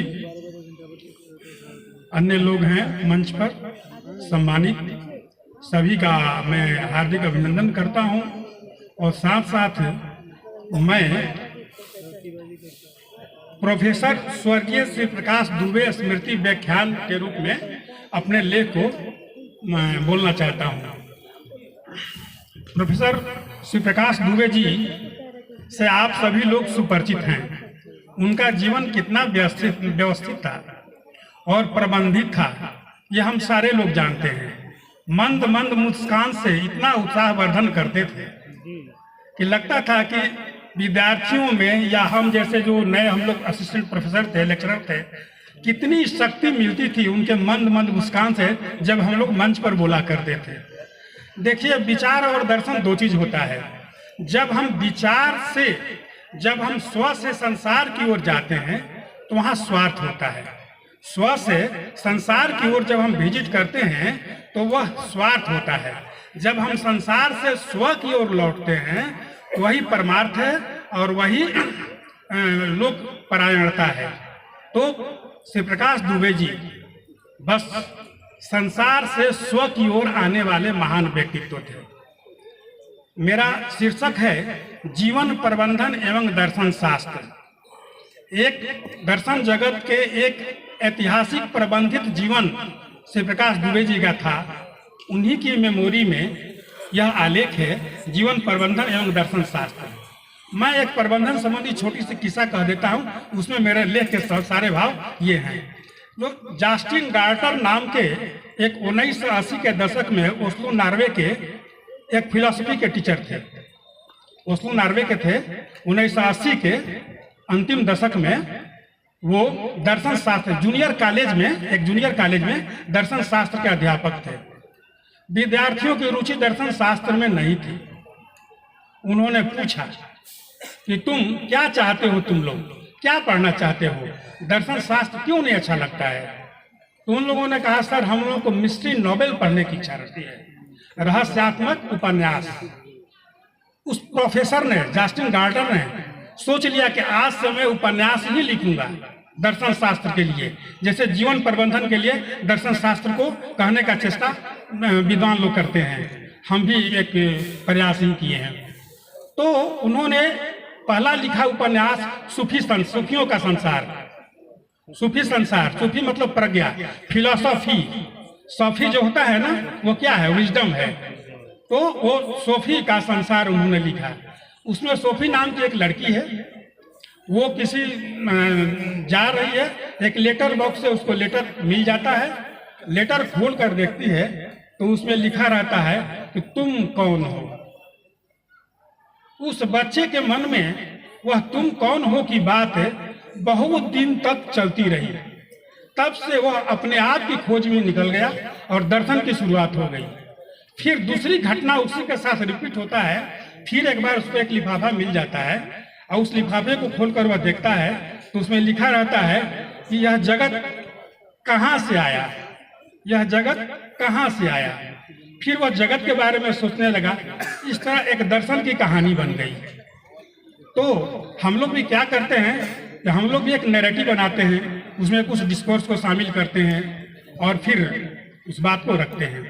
तो मैंने इस लेख में वही चीज लिखा है कि प्रज्ञा से जीवन प्रबंधित होगा, अब विद्या से अविद्या को दूर करने से जीवन प्रबंधित होगा। पुरुषार्थ हैं जो जीवन को प्रबंधित करते हैं और सारे प्रज्ञा जगत के ज्ञान हैं, जैसे वेदांत का ज्ञान है, 3 सत्ताएं हैं, या फिर 3 गुण है प्रकृति का, या फिर फिलॉसफी में बहुत सारे चीजें हैं जो उनका जो विभाजन करने पर, विभाजित टर्म का अर्थ का मनन करने पर लगता है कि जीवन से इसका एक अभिन्न रिश्ता है और इससे हम अपने जीवन को प्रबंधित कर सकते हैं। तो इसी संबंध में मेरा जीवन प्रबंधन एवं दर्शन शास्त्र पर लेख है, जिसमें श्री प्रकाश दुबे के व्यक्तित्व पर ज्यादा फोकस किया गया है। तो मैं समझता हूँ कि अब दर्शन की बात, पुरुषार्थ की बात, वेदांत की बात रखूंगा तो फिर वह उदासीनता का माहौल हो जाएगा। समय भी बड़ा कम है, लेख तो लगभग सभी का छप ही जाएगा। जो यहाँ पढ़ रहे हैं बड़े बड़े विद्वान हैं, उसमें मेरा भी छपना ही चाहिए। तो मैं अपनी बात को यही समाप्त करता हूँ। आप लोग खूब खुश रहें, समय की ओर ध्यान सबकी बना रहे और सब लोग रोचक तरीके से और बिल्कुल नॉवेल की भाषा में अपनी बात को रखने की चेष्टा करें। जानते हैं सोफी संसार जो गार्डनर का जो है, उसमें वेस्टर्न जगत का सुकरात, प्लेटो से लेकर के देकार्त, स्पिनोजा, लाइबनिस सबकी चर्चा आई है सर, लेकिन वो एक उपन्यास के तरीके से आई है। सोफी संसार मैं उसको भी पढ़ रहा हूँ, अधिकांश पेज पढ़ चुका हूँ, 300-400 पेज का उपन्यास है। तो ठीक है, आप सभी का बहुत धन्यवाद और आभार जो आपने सुना। अवधेश जी कुछ ज्यादा खुश हैं तो भाई बहुत खुशी है। ठीक है, सबको नमस्कार। इतना सुंदर समय से समाप्त करने के लिए विशेष रूप से आभार सर आपका। और अगली कड़ी में प्रोफेसर सोहन राज लक्ष्मी देवी तातेड़, जोधपुर राजस्थान, व्याख्यान के लिए मैं ख्याति लब्ध विद्वान बनारस हिंदू विश्वविद्यालय के professor doctor DN Tiwari sir को आमंत्रित करता हूं।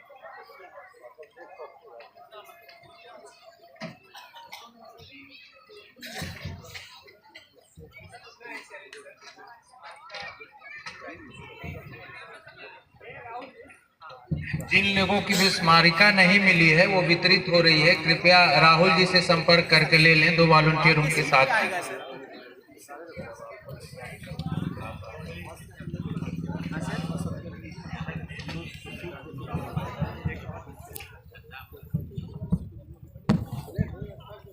परमादरणीय मंचासीन सभाध्यक्ष प्रोफेसर RC सिन्हा जी, बिहार दर्शन परिषद की अध्यक्षा माननीय बहन पूनम जी,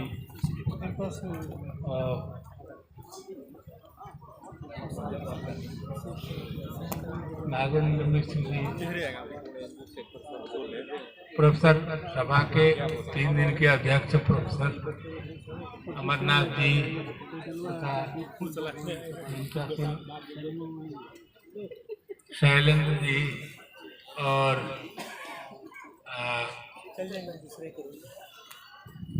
हमारे सामने उपस्थित बड़े बड़े विद्वान श्रोतागण, मुझे आदेश मिला कि मैं कुछ अपने भाषा दर्शन के संबंध में बताऊं।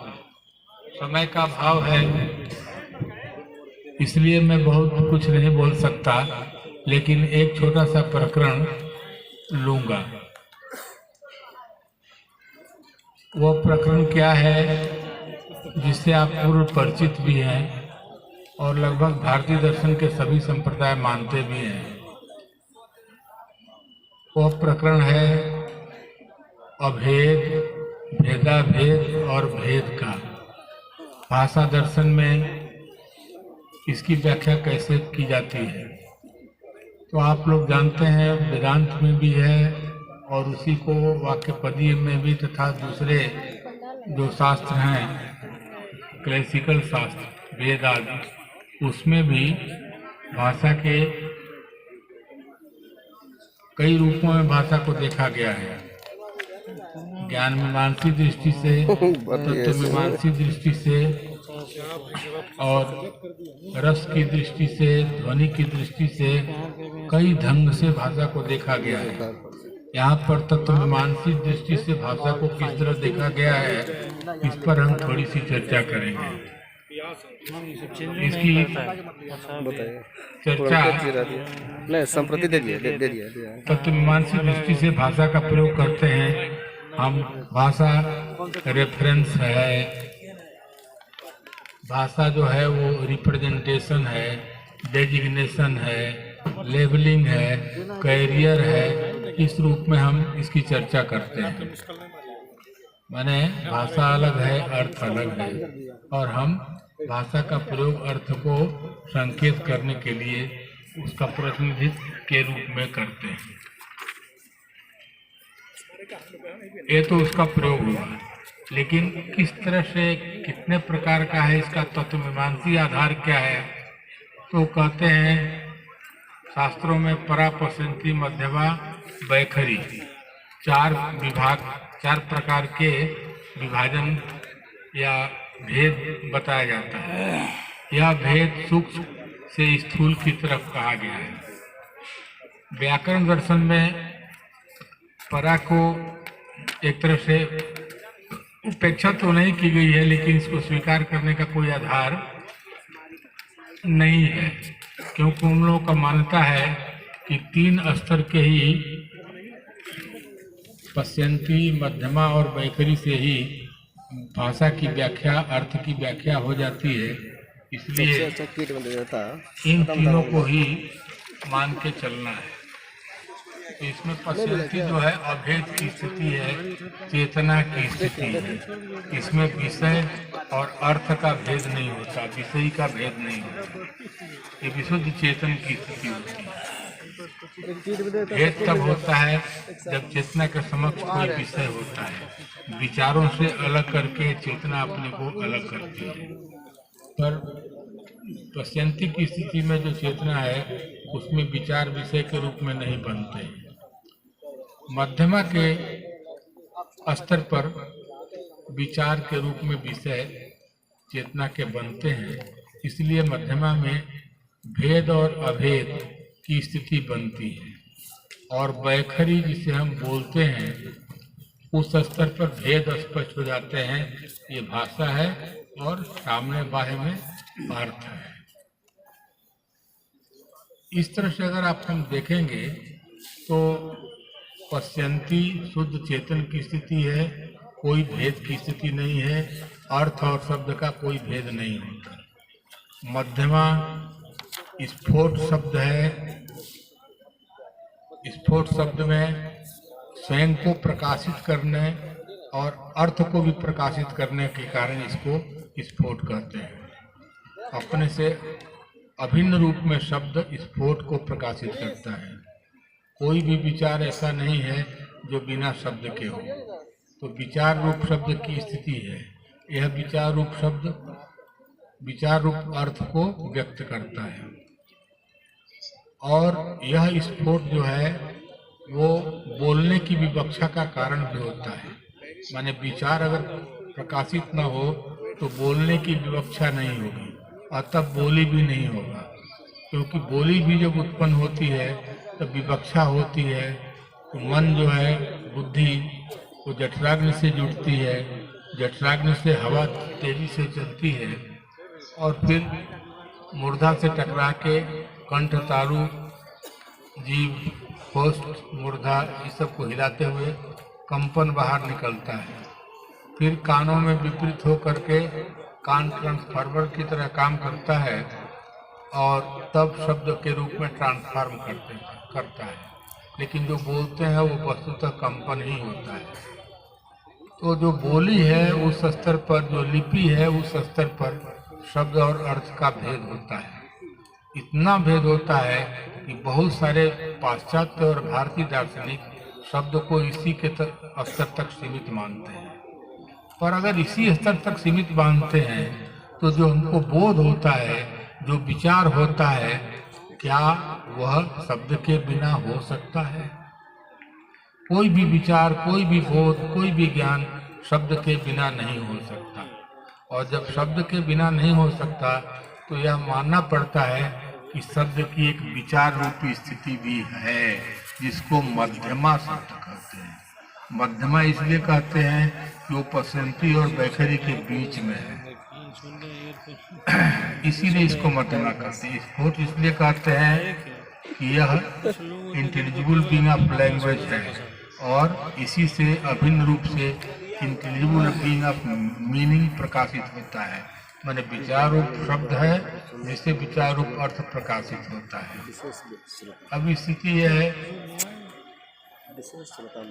कि अगर हम मध्यमा शब्द या स्फोट को न माने, बीच की स्थिति, विचार रूपी स्थिति शब्द की न माने, तो क्या कोई दर्शन या अनुवाद या विश्लेषण संभव होगा? विश्लेषण के लिए, अनुवाद के लिए, ज्ञान के लिए हमारे हाथ में भाषा ही होती है। तो जो भाषा लिपि है, वो लिपि भी अगर नहीं होगी जो विचार रूप शब्द न हो, क्योंकि एक ही लिपि को, क को ही अनेक तरह से हम लिखते हैं। हाँ, लेकिन अगर अनेक तरह के लिखते हैं तो उसका जो आर्केटाइप है, कांस्टेंट कंटेंट है, वो मध्यमा है, वो रहता है। विचार रूप शब्द रहता है तभी लिख पाते हैं अनेक ढंग से। तो अनुवाद भी तभी संभव है जब मध्यमा शब्द को मानते हैं। इसलिए केवल यह कहना कि बैखरी तक ही शब्द है या रिप्रेजेंटेशन है या केवल रेफरेंस है, क्षणिक है, ये ठीक नहीं है। और जो व्याकरण और वेदांत इत्यादि परंपरा का यह स्कीम पश्चिमी, मध्यमा और बैखरी भाषा के 3 स्तर हैं, तात्विक स्तर हैं, इनको स्वीकार करने की आवश्यकता है। धन्यवाद।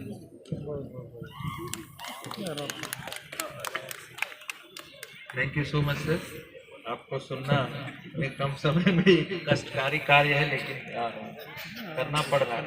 अब अगले व्याख्यान के लिए सिया देवी माधोपुर खगड़िया स्मृति व्याख्यान के लिए मैं आदरणीय प्रोफेसर अमरनाथ झा सर दरभंगा को आमंत्रित करूंगा।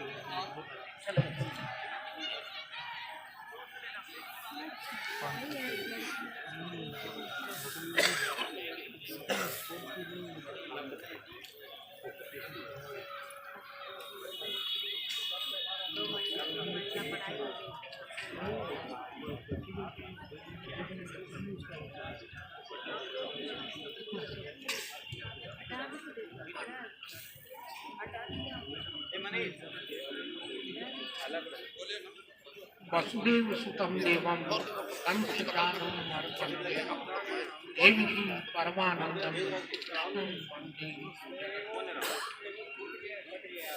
सिया देवी की स्मृति को मैं प्रणाम करता हूँ।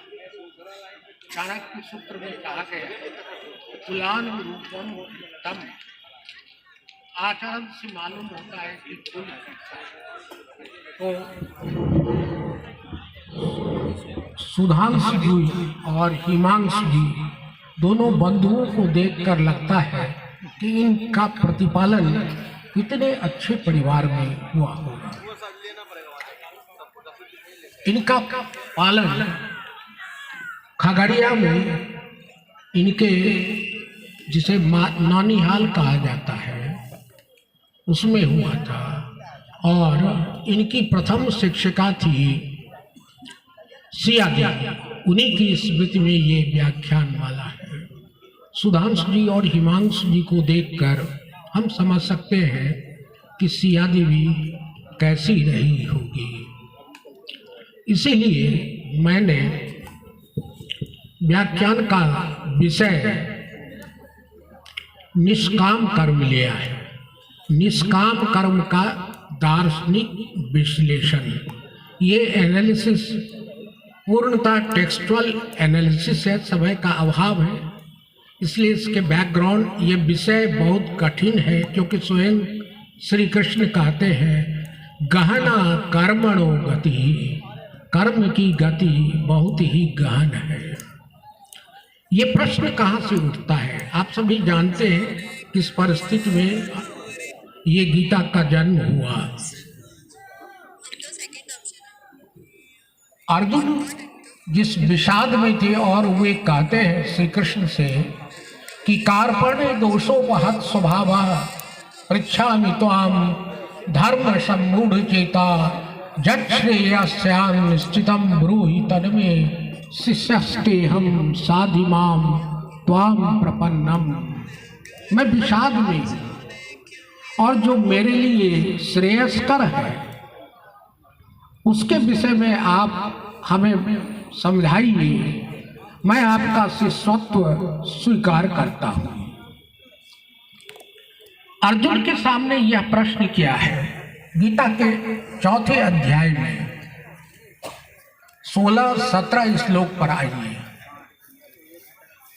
अर्जुन ही नहीं, प्रत्येक मनुष्य को जीवन में कभी कभी लगता है कि वह चौराहे पर खड़ा हो गया है और उसके सामने यह स्पष्ट नहीं होता है कि किस मार्ग से वह आगे चले जिससे वह मंजिल पर पहुंच जाए, और उसे यह भी नहीं मालूम है कि मंजिल क्या है। किम कर्मेत कवयो पेत्र मोहिता, कर्म क्या है अकर्म क्या है, इस विषय में विद्वान भी भ्रम में पड़ जाते हैं। किम कर्मेत कवयो पेत्र मोहिता, श्री कृष्ण कहते हैं तत्ते कर्म प्रवक्षा जज्ञात्वा मोक्ष से सुखात। अर्थात मैं आपको समझाता हूँ अर्जुन, मैं आपको समझाता हूँ कि कर्म क्या है। इस कर्म को मैं समझाता हूँ क्योंकि इसको जानने के बाद आप अशुभ से मुक्त हो जाएंगे। 17वें श्लोक में श्री कृष्ण कहते हैं कर्मणो ह्यपि बोधव्यम, कर्मणो ह्यपि बोधव्यम, बोधव्यम च विकर्मणः, अकर्मणश्च बोधव्यम, गहना कर्मणो गतिः। कि कर्म, अकर्म और विकर्म ये 3 प्रकार के हो जाते हैं कर्म। इन तीनों को आपको समझना है। हम कार्य करते हैं, कुछ ऐसे कर्म होते हैं जो निखित कर्म होते हैं, उसे विकर्म कहते हैं। अकर्म क्या है? महत्वपूर्ण तत्व अकर्म में है। जब कोई व्यक्ति निर्लिप्त होकर काम करता है, अनासक्त होकर कर्म करता है, तो वह अकर्म की कोटि में है, क्योंकि उसका कर्म फल तब संयोजित नहीं, संकलित नहीं होता है।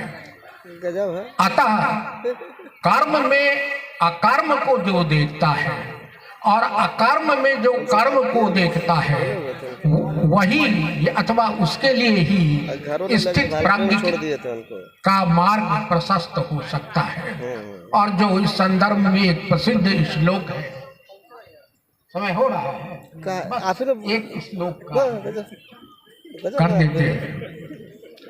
प्रसिद्ध श्लोक है, सभी जानते हैं कि कर्मण्येवाधिकारस्ते मा फलेषु कदाचन मा कर्म फल हेतुर्भूर्माते संगोष्ठ कर्मणि। इस श्लोक में आप लोग 340 चार भाग है। 500 भाई देते हैं। बाल गंगाधर तिलक गीता रहस्य में इसे चतुसूत्री मानते अगर वो हैं। इस तरह से बोलता है तो गीता श्रीमद् भगवद गीता में इस चतुसूत्री को जो समझ जाते दे हैं देगा, बताइए। वह अगर इस तरह गीता का मर्म समझ जाते हैं। ये चतुसूत्री क्या है।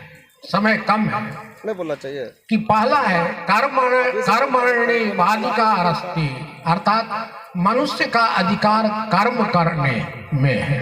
मनुष्य का अधिकार कर्म करने में है। अरे भाई हम रिकॉर्ड कर माँ फलेषु कदाचन, उसका अधिकार फल में नहीं है। इससे कम में नहीं जाता। माँ कर्म फल हेतुर्भूर्मा, हेतु के बारे में भी उसे नहीं सोचना चाहिए। यदि मनुष्य किसी का उपकार करते हैं तो कभी भी ये नहीं सोचना चाहिए कि इसका कारण मैं हूँ। भाई तो और अंत में है समझिए जो महत्वपूर्ण है, माँ संदेश अकर्मणि, आप आए थे उनका बात मानिएगा कि निष्क्रियता के प्रति आसक्ति नहीं होनी पूछे चाहिए। थे, वो बोले थे हम निरंतर सक्रिय हैं और इसके आधार पर झगड़ा कर रहे हैं। जब मनुष्य निष्काम कर्म करता है तो वह स्थित प्रज्ञ की स्थिति में पहुंच जाता है। रामधारी सिंह दिनकर की चर्चा भागलपुर में आवश्यक हो जाती है, क्योंकि इस विश्वविद्यालय के कुलपति रह चुके हैं। ये इस विश्वविद्यालय के लिए गौरव का विषय है। संस्कृत के 4 अध्याय में निष्काम कर्म के कारण ही रामधारी सिंह दिनकर कहते हैं कि श्रीमद् भगवद गीता गृहस्थों का उपनिषद है। धन्यवाद। लेकिन आपको पूछते हैं, आपसे पूछे थे ना हम। धन्यवाद सर। अरे इस कारण भेजने से क्या मतलब है? कार्यक्रम की अगली कड़ी में आपको ड्राइवर ने मिलता है, हम खुद चला के आ जाते हैं। बेनी विश्व बाबू धाम ड्राइवर स्मृति लेके आने का सब व्याख्यान नहीं के था। लिए लेकिन प्रोफेसर आपसे नीलिमा पूछे थे ना, कुमारी आप बोले थे कि यही लेता है ना, बताए थे, बताइए।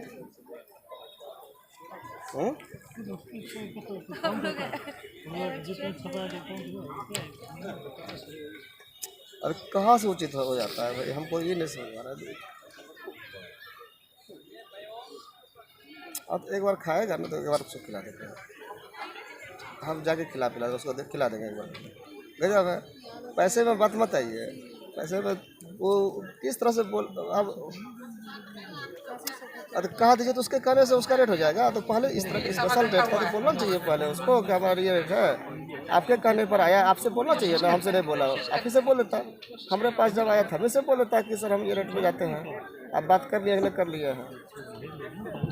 जब आ गया तब ये रेट कैसे बढ़ गया चला? सम्मानित मंच जब यहाँ पर आ गया तो मंच कैसे बढ़ गया उसका चला? पे बैठे हमारे सारे गुरुजन मित्रजन, मैं चूंकि समय का अभाव है कल जब आप तो बुलाए उसको तो आप जानते थे उसका रेट? साथ आपको बोला प्रणाम था? करती हूँ।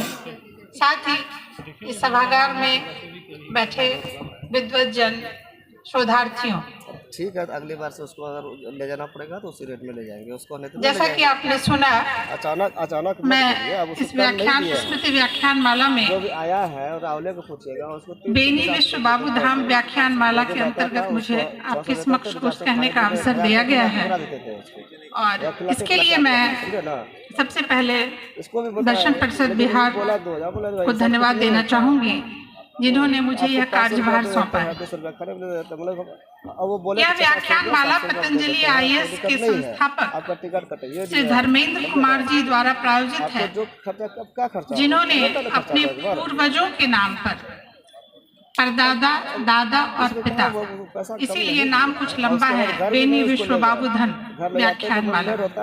यह व्याख्यान माला हर साल आयोजित हो रही है 41वें वार्षिक अधिवेशन से 46वां वार्षिक अधिवेशन। सफर पूरा नहीं कराए हमको, ऊपर से अपना बताइए। आप कुछ कहते हैं पहुंचना चाहिए ना, बढ़े पुत्र पिता के धर्म में, हम छोड़े उसका, वो हमारे ऊपर चढ़ जाए। तो मेरी शुभकामना है इस तरह नहीं कि पूर्वजों के आशीर्वाद से धर्मेंद्र जी, जो दर्शन शास्त्र के ही छात्र रहे हैं, स्वस्थ रहें, सफल रहें, आगे बढ़ें। 500 से ज्यादा कोई नहीं लेता है। अब मैं अपनी बातों पे आऊं तो इसके लिए क्या बोलना है, कि हम तो सब मैंने फाइनल जो है। इस आप व्याख्यान हमको माला बोले सर सॉरी इस अधिवेशन आप की हमको चिंतन बोले थे धारा कि है हम वही क्या आप 6-7 बोले थे, नारी, 7 दे दिए, 6 भी नहीं दिए, कुछ संस्कृति कम और लगे। प्रकृति। मैंने प्रकृति से शुरुआत की है, भाषा की बात आप मत करिए उसमें। संस्कृति और प्रकृति को चुना है। ठीक नहीं लगता। नारी तक मैं नहीं पहुंच पाई हूँ। सब कुछ आएगा। मुझे लगा एकदम से कि नारी पर ज्यादा बातें होंगी तो मैं सुनूंगी। मैंने जो अपना विषय चुना है प्रकृति व संस्कृति वर्तमान परिदृश्य में एक अवलोकन। लगता है चुनने की वजह क्या? उनको बोलिए कि काम नहीं दिया। मैं जब अपना ये दृष्टिपात करती हूँ तो चारों ओर मुझे नेचुरल नेचुरल नेचुरल की आवाज सुनाई पड़ती है।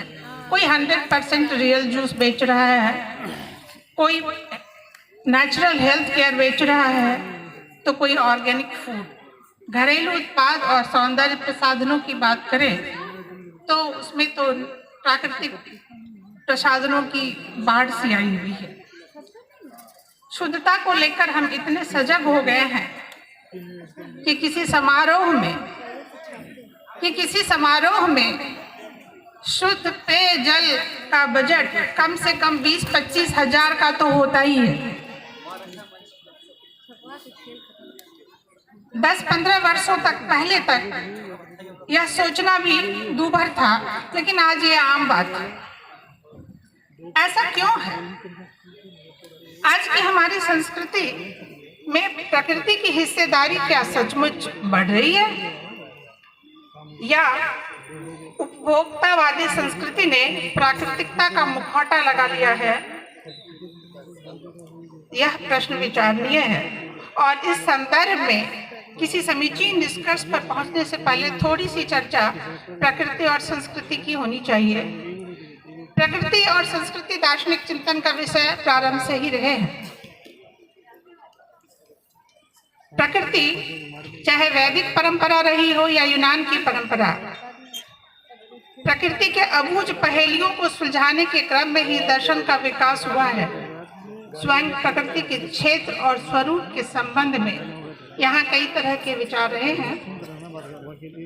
जैसे कि प्रकृति क्या है, तो कुछ लोग कहते हैं कि मानव और मानवीय व्यवहार और उसके परिणामों को छोड़कर जो कुछ भी इस ब्रह्मांड में है वह सब प्रकृति के अंतर्गत आता है। विचारकों की दूसरी श्रेणी है जो मानव एक बेहतर दृष्टिकोण लेकर मानवीय व्यवहार को भी प्राकृतिक व्यवहार के अंतर्गत रखती है और उसका मानना है कि जो मनुष्य का जो शरीर है उसकी प्राकृतिकता से, उसकी जो संरचना है शरीर की, उसकी प्राकृतिकता से कोई इनकार नहीं कर सकता। इसलिए मनुष्य भी प्रकृति का ही एक अंग है और प्रकृति के अंतर्गत आता है। एक तीसरी विचारधारा भी इस संदर्भ में मिलती है जो मनुष्य को एक विशेष दर्जा देते हुए मनुष्य को प्रकृति का इंटीग्रल पार्ट या अभिन्न मानती है, लेकिन वह कहती है कि मनुष्य में, इस प्राणी में अन्य प्राणियों की तरह से अलग एक विशेषता यह है, यह जो अपने नेचुरल इंस्टिंक्ट पर विजय पा सकता है उससे ऊपर निकल सकता है। और इस अर्थ में कि जो जितने भी अध्यात्मवादी दर्शन हैं वह प्रकृति और मनुष्य के संबंध को इसी अर्थ में लेते हैं। अर्थात हम ये देख रहे हैं कि प्रकृति की जब विवेचना होती है तो मानव और प्रकृति के संबंध के संदर्भ में ही होती है। एक और लोग मनुष्य को बौद्धिकता के कारण उसको प्रकृति का सिरमौर प्राणी मानते हैं और उसे कुछ विशेष दर्जा देते हैं, उसको प्रकृति से ऊपर समझते हैं। और ऐसी धारणा यहूदी धर्म या क्रिश्चियनिटी में भी है जहाँ यह माना गया है कि अपनी बुद्धि और स्वतंत्र इच्छा शक्ति के कारण मनुष्य प्रकृति का सिरमौर प्राणी है, अन्य प्राणियों से ऊपर है और प्रकृति पर शासन करने के लिए वह बना हुआ है। दूसरी ओर कुछ वैज्ञानिक मत हैं जो कि मानते हैं, खासकर प्रकृतिवादियों के मत हैं, जो कहते हैं कि मनुष्य अन्य प्राणियों से थोड़ा अलग जरूर है, लेकिन स्वयं मनुष्य की प्रकृति वह पाशविक ही है। वह अपने मस्तिष्क से नियंत्रित तो होता है, लेकिन आज विज्ञान ने मस्तिष्क को पढ़ पाने में सफलता हासिल कर ली है बहुत हद तक, और ऐसे में मानवीय व्यवहार प्रेडिक्टेबल हो गया है, उसकी पूर्व कथनीयता आज संभव है। दूसरी ओर संस्कृति। संस्कृति क्या है? संस्कृति समाज में व्याप्त गुणों को समग्र रूप में, जो वहाँ के लोगों के सोचने, विचारने और व्यवहार करने का तरीका होता है, उसी में वह द्योतित होती है। एक अवधारणा के रूप में देखें तो संस्कृति समाज विशेष में मनुष्यों के विश्वास, ज्ञान, क्षमता, परंपरा, कला कौशल, दृष्टिकोण एवं आदतों का सम्मिलित रूप है। जीवन के इन विविध पक्षों के प्रति मनुष्य की दृष्टि का विकास समय समय होता है। इसीलिए यह संस्कृति एक सतत और शाश्वत प्रवाह भी है। चिंतनशील मानव की बुद्धि इसका मूल आधार है और इस बुद्धि के बल पर मानव ने संस्कृति का विकास किया है। संस्कृति का अस्तित्व का उपयोग भी मनुष्य के पास मौजूद क्षमता के पर ही निर्भर करता है। तो ऐसे में अर्थात प्रकृति और संस्कृति की दिशा अलग अलग है। प्रकृति संस्कृति से इस अर्थ में अलग है कि प्रकृति का आधार प्राकृतिक है और संस्कृति के विकास जो कि एक सतत प्रवाह है, एक प्रक्रिया है, जिसका संस्कृति का अर्थ ही अगर देखा जाए तो यह क्री धातु से उत्पन्न है, तो कहते हैं संकृति, यानी कि उत्कृष्ट या सुधरी हुई स्थिति। और सुधार का यह काम किसके जिम्मे है? मानव के जिम्मे है। तो हमने संस्कृति में बहुत बदलाव किए हैं, लेकिन जो मेरा मूल प्रश्न है उस पर मैं आती हूँ कि सवाल यहाँ यह होता है कि जब हम परिस्थिति की बजाय जब हम संस्कृति का मूल उद्देश्य है मानव का हित, मानव कल्याण, लेकिन जब मानव कल्याण की भावना कहीं खो जाती है या प्रकृति कल्याण की भावना कहीं खो जाती है तो संस्कृति में विकृति आ जाती है। और आज वही हो रहा है। विवेकहीन बुद्धि के बल पर हमने संस्कृति विकसित तो कर ली है, हमने ऐसी संस्कृति विकसित कर ली है जिसमें मानव कल्याण का लक्ष्य कहीं खो चुका है। बस मैं कंक्लूड कर रही हूँ, आप मुझे 2 मिनट समय दें। प्रकृति पर विजय पाने की धुन में अपने को प्रकृति से ऊपर समझने वाले मानव ने अपनी बौद्धिक क्षमता को की सीमाहीन उपयोग किया है और अपने अस्तित्व को ही खतरे में डाल लिया है। स्वयं अपना ज्ञान हमने इस अंधी दौड़ में हमने वह स्थान बना लिया है जहां हम न सिर्फ मनुष्य के लिए बल्कि अन्य प्राणियों के लिए, पेड़ पौधों के लिए भी खतरा बन गए। हम उस स्थिति का आलम यह है कि न हमारे पास शुद्ध पानी है पीने को, न हमारे पास सांस लेने के लिए हवा है। दिल्ली की स्थिति की चर्चा हम रोज सुनते आए थे। तो यह ऐसा नहीं है कि मैं बात को एग्जैगरेट कर रही हूँ। अगर गौर से देखा जाए तो वस्तुस्थिति कुछ ऐसी ही है। हमारे पास खाद्य तो प्रचुर मात्रा में है, लेकिन हम खाद्य और अखाद्य के बीच का अंतर भूल गए। यह भी विकृति का ही स्वरूप है।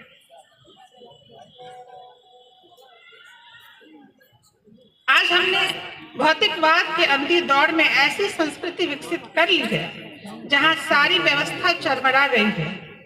प्राकृतिक संसाधनों का दोहन करते करते हम वहां आ पहुंचे हैं जहां स्वयं को भी संसाधन के रूप में ही गिनने लगे हैं।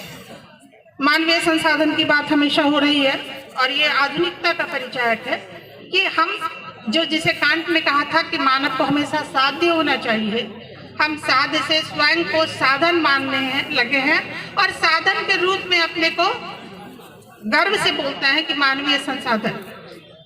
मुझे लगता है यह स्थिति सोचनीय है। मैं कुछ प्रश्नों को इस सभा में विचार के मुद्दे के रूप में रखना चाहूंगी। क्या हमें बुद्धि इसी दिन के लिए मिली थी? क्या प्राकृतिक पक्ष को खोकर हम अपनी बुद्धि का सही संवर्धन कर सकते हैं? क्या संस्कृति और प्रकृति सचमुच एक दूसरे के विपरीत है या हमने उनके बीच एक मोटी लकीर खींच दी है? क्या नैतिक चेतना को परे रखकर सांस्कृतिक विकास के विजय की गाथा लिखी जा सकती है? इन सभी प्रश्नों का उत्तर कदापि भावात्मक नहीं हो सकता है। आज भी हम जागे नहीं हैं।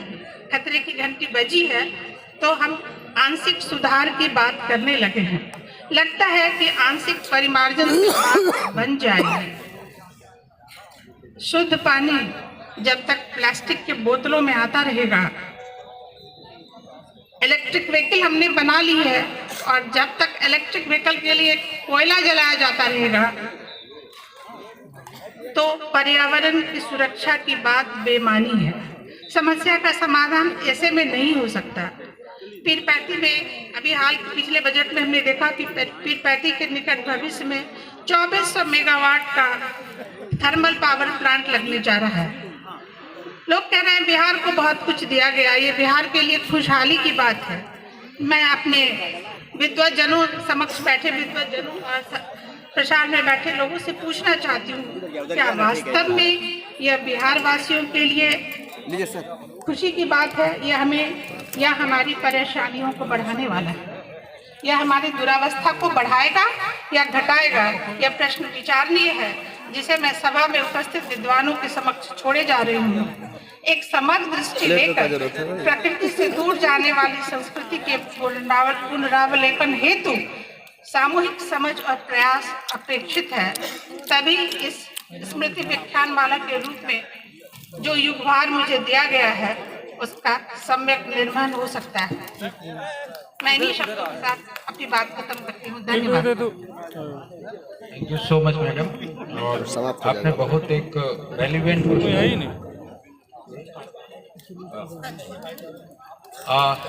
आप अभी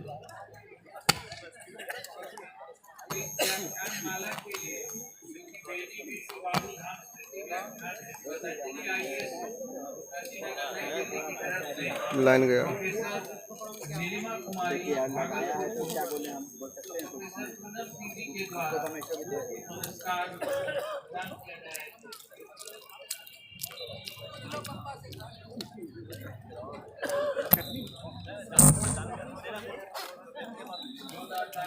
आवर्धन करें।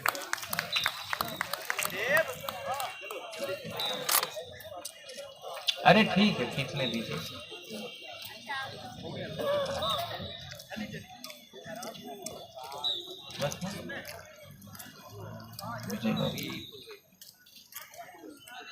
आई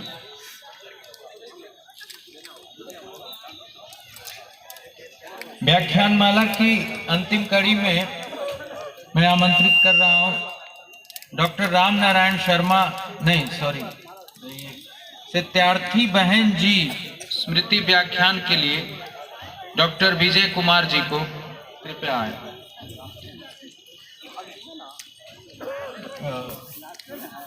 बहुत बहुत आभार शैलेंद्र जी। सम्मानित मंच एवं प्रसार में उपस्थित विद्वज्जन, मैं अंतिम कड़ी के रूप में आपके समक्ष प्रस्तुत हूँ। सत्यार्थी बहन जो व्याख्यान माला है वो हमारी कलीग डॉक्टर पयोली ने प्रारंभ करवाया अपनी नानी के नाम से।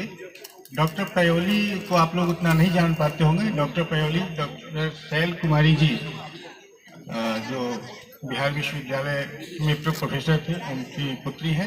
तो वो पयोली ने अपनी नानी के नाम से प्रारंभ किया। और मैंने जो विषय लिया है वह है मानवीय एकता में अहिंसा अनेकांत की भूमिका। चूँकि समय का निर्धारण है, अगर मैं समय का अतिक्रमण करूँगा तो स्वयं हिंसा करूँगा। तो दो पक्ष हैं मेरे शोध पत्र के। पहला है मानवीय व्यक्तित्व, दूसरा है अहिंसा अनेकांत और अपरिग्रह की भूमिका। तो अगर ये प्रकाशित होता है तो सैद्धांतिक पक्ष आप लोग उसका मानवीय व्यक्तित्व का पढ़ लीजिएगा।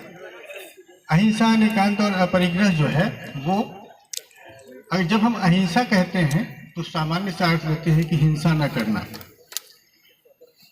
और एक और अर्थ लेते हैं कि हम किसी को जब मारते हैं या किसी को क्षति पहुंचाते हैं तो हिंसा होती है, नहीं तो बाकी हिंसा नहीं है। लेकिन ऐसा नहीं है। व्यवहार में हम लोग बचपन से गुजर करके इस अवस्था में आए हैं। बचपन में प्रायः सभी लोगों ने ये खेल खेला होगा। जब चींटी लाइन लगा करके चलती है तो हम लोग उसके मार्ग में अवरुद्ध पैदा कर देते थे। उसको घेर लेते थे, सामने ईंट या पत्थर कुछ रख देते थे, फिर भी चींटी मार्ग बदल के आगे निकल जाती। तो वो चींटी के मार्ग को अवरुद्ध करना वह भी हिंसा है। और हम समझते हैं कि दूसरे को हम क्षति पहुंचा रहे हैं तो क्षति उसकी हो रही है, बल्कि हिंसा जो है क्षति करने से पूर्व व्यक्ति स्वयं अपनी हिंसा कर लेता है। हमें अगर किसी पर क्रोध आता है तो क्रोध में हमारी शक्ति का क्षरण होता है। होता क्या है, रक्तचाप बढ़ जाता है, चेहरे लाल हो जाते हैं, आंखें जो है वो लाल हो जाती हैं, बहुत लोगों के नाक जो है वो फड़फड़ाने लगते हैं। तो ये क्या है, ये व्यक्ति हिंसा करने से पूर्व स्वयं अपनी हिंसा कर लेता है।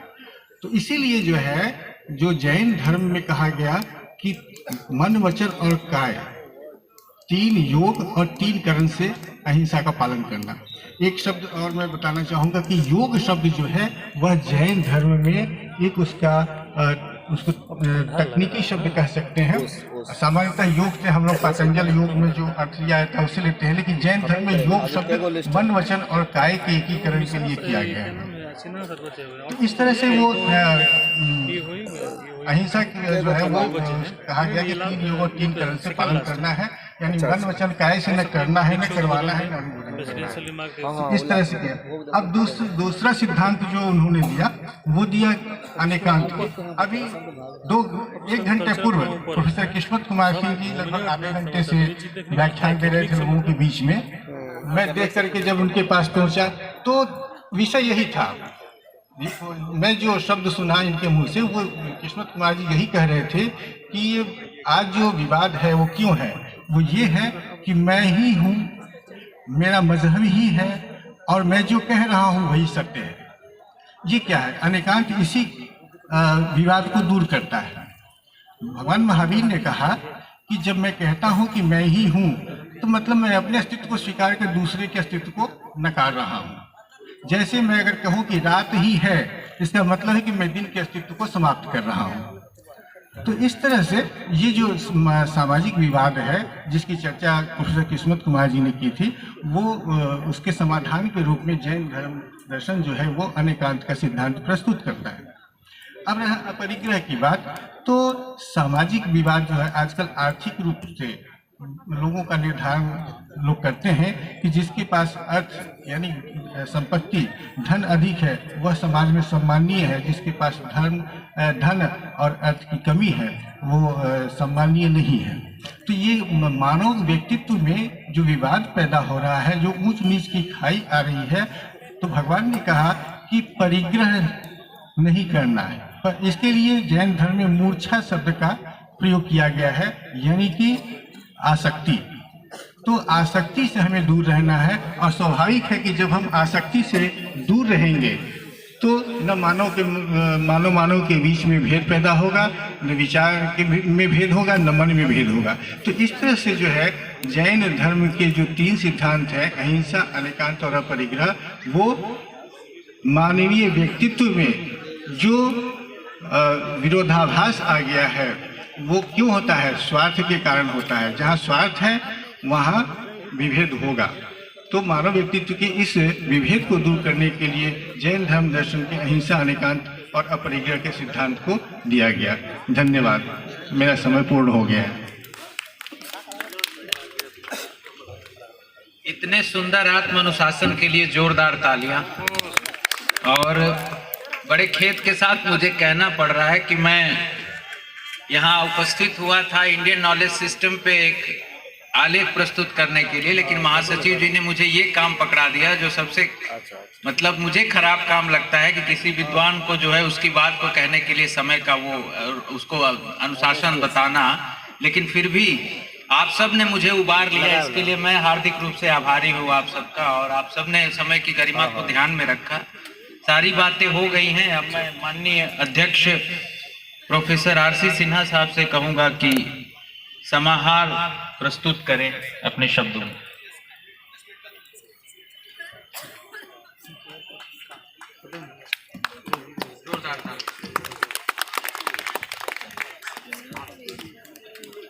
लाइट में व्यवस्था नहीं है मंच पर।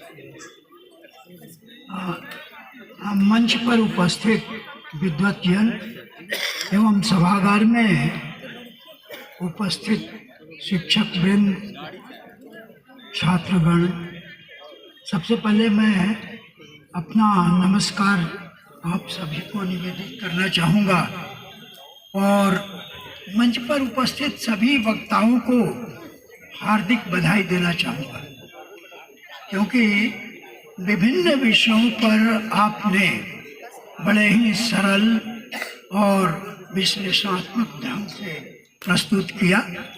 लेकिन व्याख्यानमाला में आठ व्याख्यान को समझना और याद रखना बढ़ती हुई उम्र के साथ थोड़ा कठिन अवश्य है, लेकिन कोशिश करूँगा कि एक एक पंक्ति अगर याद आ जाए तो सबसे पहले मैं वरिष्ठ हमारी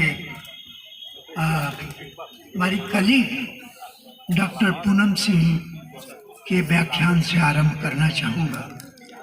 डॉक्टर पूनम सिंह ने बुजुर्ग और वृद्ध की अवधारणा में अंतर बताया और दार्शनिक क्रिया सचमुच में अवधारणाओं का विश्लेषण है, ऐसी मेरी मान्यता रही है। तो आपके दार्शनिक विचारों के लिए, क्योंकि बुजुर्ग की अवधारणा तो आम आदमी बुजुर्ग को और वृद्ध को एक साथ ही समझता है, लेकिन आज की सभा में, आज की संगोष्ठी में आपने अंतर बताया समय की सीमा के अंतर्गत, तो मैं आपको बधाई देना चाहूँगा। और हमारे बनारस से आए हुए मित्र प्रोफेसर डी.एन. तिवारी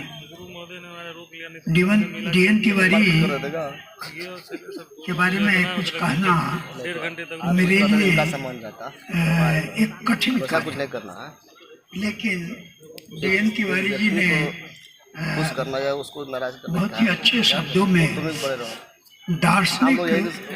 दार्शनिकता की बात की कि दार्शनिक क्रिया शब्दों के माध्यम से ही संभव है। दार्शनिक अवधारणाएं शब्द के परिधान में भी अभिव्यक्त होते हैं, और चूंकि समय का अभाव था और मेरे पास तो अत्यंत ही अभाव है, क्योंकि जब भी ऐसा लगा कि मैं बोलने पहुंचता हूँ कि या तो अध्यक्षता करने का मतलब है कि आप कम से कम बोलें, और मेरी फितरत भी है कि मैं मौन ज्यादा स्वीकार करता हूँ। लेकिन अब डी.एन. तिवारी जैसा विद्वान मंच पर बैठा हो और मैं बिना कुछ बोले फिर बैठ जाऊं या चला जाऊं, तो ये मेरे लिए नहीं होगा। तो किस तरह से उन्होंने कहा कि शब्दों के माध्यम से भाषा के परिधान में ही दार्शनिक अवधारणाएं उपस्थित होती है, और 21वीं शताब्दी के लिए ये भाषा दर्शन, दर्शन शास्त्र मात्र मेटाफिजिक्स नहीं है, दर्शन शास्त्र मात्र धर्म शास्त्र नहीं है, बल्कि दार्शनिक क्रिया भाषा का विश्लेषण है, क्योंकि सारे प्रत्यय अवधारणाएं भाषा के माध्यम से आती है, और क्लैरिफिकेशन के लिए, क्लैरिटी के लिए भाषा का विश्लेषण आवश्यक है। Professor DN. तिवारी को बहुत बहुत धन्यवाद। पूर्णेंदु शेखर जी ने एक विमर्श का एक नया आयाम प्रस्तुत किया, उस संबंधों का विमर्श सचमुच में ये नया आयाम है, और बिहार दर्शन परिषद को यह क्रेडिट मिलता है कि कभी कभी नए आयाम को प्रस्तुत करना। उसमें बिहार दर्शन परिषद को मैं भी यह क्रेडिट देना चाहूँगा, क्योंकि जब मेरे मन में सीमांत नैतिकता की बात आई तो श्यामल जी को याद होगा कि बिहार शरीफ में जो अधिवेशन हुआ था तो वहाँ पहली बार मैंने किसी कॉन्फ्रेंस में अपनी बात को रखा था। तो पूर्णेंदु जी के इस उद्यम के लिए, इस प्रयास के लिए साधुवाद है। और आपने एक नया चिंतन प्रस्तुत किया और उस पर बहुत ज़्यादा तो मैं नहीं बोल सकता, लेकिन लॉजिक जिन लोगों ने पढ़ा है, श्यामल जी की पुस्तक भी आई है, तो उसमें लॉजिकल रिलेशंस की बात हम कर सकते हैं। किस तरह से ए आई ए ई ए ओ बहुत पहले मैंने पढ़ाया था, लेकिन जब आपकी पुस्तक आई है तो उसमें लॉजिकल रिलेशंस हैं और किस तरह से ट्रुथ वैल्यू लॉजिकल रिलेशंस में बताया जाता है। अरिस्टोटेलियन लॉजिक में भी जो लोग पढ़ते हैं, पढ़ाते हैं, तो वो श्यामल जी की किताब देखेंगे तो उसमें square of opposition of propositions एक टॉपिक होना चाहिए और होगा ही। तो मैं अपने मेरे छात्र अवकाश प्राप्त हो गए, ये मुझे विश्वास नहीं होता, लेकिन सामने बैठे हैं अमरनाथ झा जी, जो अवकाश प्राप्त शिक्षक हैं, और आज उन्होंने निष्काम कर्म की बात की। और सचमुच में निष्काम कर्म, नॉन अटैचमेंट, डिटैचमेंट, तो ये भगवद गीता को जिन लोगों ने भी पढ़ा है तो अमरनाथ झा जी ने बड़े ही विश्लेषणात्मक और एक चीज़ और जिसको मनुष्य को अपने व्यवहार में लाना चाहिए वो है स्थिति प्रज्ञता। और स्थिति प्रज्ञता की परिभाषा आपने दी, लेकिन जो श्लोक इन्होंने कहा उससे भाव निकलता है, लेकिन परिभाषा नहीं बनती। परिभाषा बनती है वो श्लोक को याद होगा जहाँ लाभा लाभो जया जय, जय पराजय लाभ हानि में जो सम स्थिति में हो उसको स्थित प्रज्ञ कहते हैं। तो हम अपने छात्र मित्र अमरनाथ झा जी को बहुत बहुत बधाई देना चाहूँगा, धन्यवाद देना चाहूँगा। और नागेंद्र मिश्र जी ने इनका विषय प्रबंधन का बड़ा ही, ये भी जब प्रबंधन पर इन्होंने सेमिनार किया था और मैंने भी आलेख दिया था, और मुझे कहते हुए ये गर्व महसूस हो रहा है कि कभी भी इन लोगों ने कोई भी सेमिनार किया हो और मुझसे अगर कहा है तो मैं ज़रूर उपस्थित रहता हूँ। कभी कभी व्यवधान भले हो तो बिहार दर्शन परिषद के कुछ कर्मठ व्यक्ति में नागेंद्र मिश्र जी आते हैं और इन्होंने प्रबंधन, ये भी एक नया विषय है। फिलोसफी के क्षेत्र में मेटाफिजिक्स, एथिक्स और रिलीजन के अतिरिक्त ऐसे विषय जो मैनेजमेंट पर बात करें, संबंधों के ऊपर बात करें, philosophy of relation, philosophy of देखिए रिलेशन, फिर पूर्णेंदु जी का असरदार मेरे ऊपर भी असर हुआ है।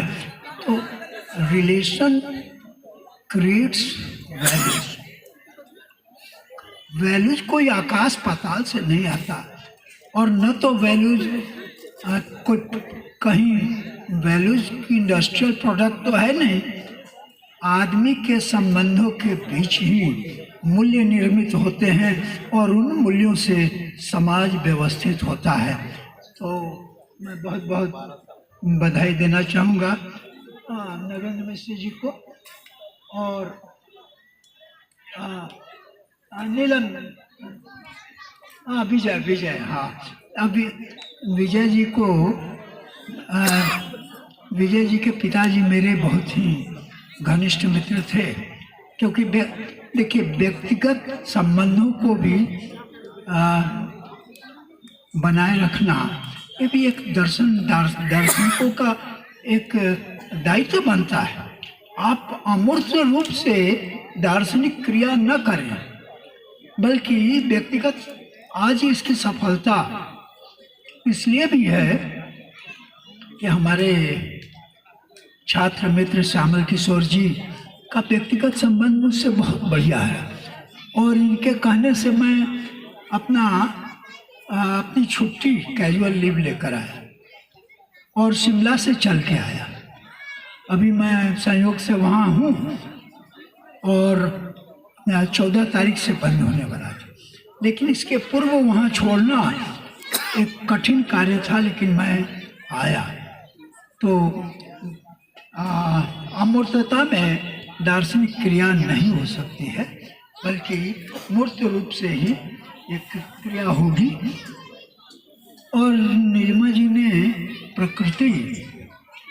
प्रकृति और संस्कृति की बात की, तो प्रकृति और संस्कृति में संस्कृति की अवधारणा में मेरी अभिरुचि है, लेकिन ढलती हुई शाम और उगते हुए लोग, उनमें इस स्थिति में संस्कृति की बात करें बहुत ज़्यादा तो अच्छा नहीं होगा, अत्याचार ही होगा।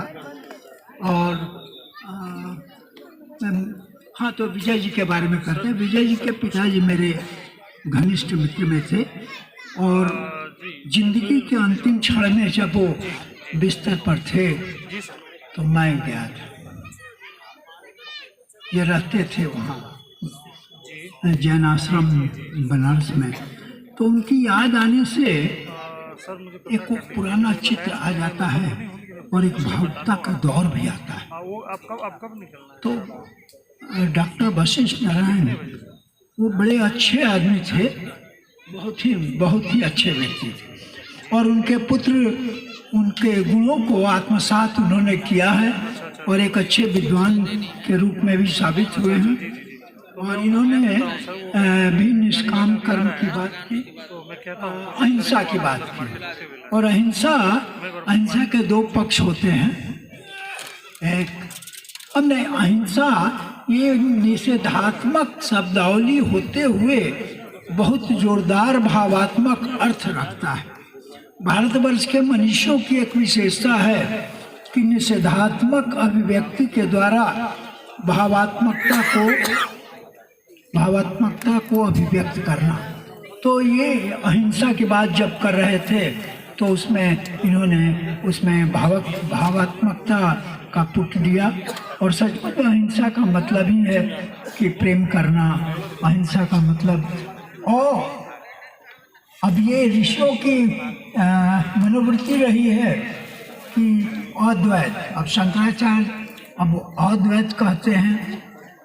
जैन दर्शन में अहिंसा पर बल दिया गया है, और मनुष्य के लिए भी कहा गया है कि मनुष्य का लक्ष्य है अमर होना।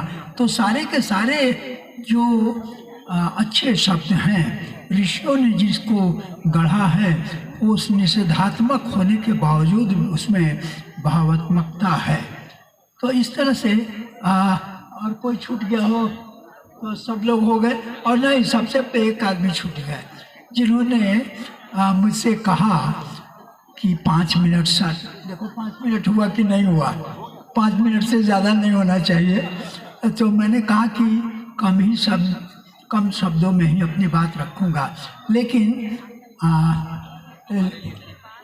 आप शैलेंद्र तो हमारे बहुत प्रिय हैं, और शैलेंद्र की महिमा से ही मैं यहाँ हूँ, क्योंकि रिजर्वेशन अगर नहीं मिलता, इलाहाबाद में मैं था तो इन लोगों के प्रयास से रिजर्वेशन मिला, और 12 बजे रात में इन्होंने प्लेटफॉर्म पर इलाहाबाद के हमको ट्रेन में बैठाया। तो आपके लिए तो मैं और इतनी बड़ी सभा में मैंने तो सुबह भी कहा कि इतना बड़ा मंच कभी हमको मिला नहीं था। ये पहला मंच है 4-5 वर्ष में जो इतनी विभूति और आज के समय में इतने दार्शनिक लोग सुबह से लेकर शाम तक बैठे हों, तो ये मेरे लिए भी बड़ा सौभाग्य है। और मैं अपने विद्यार्थियों को, अपने मित्रों को धन्यवाद देना चाहूँगा कि आयोजन सचिव को तो हमने धन्यवाद दिया ही, और तुमको भी धन्यवाद देना चाहूँगा। और पुनः पुनः आप याद करें और मेरी उपस्थिति इसी तरह हो, यह मेरी अभिलाषा है, कामना है। इन्हीं शब्दों के साथ आपको नमस्ते। Thank you so much sir.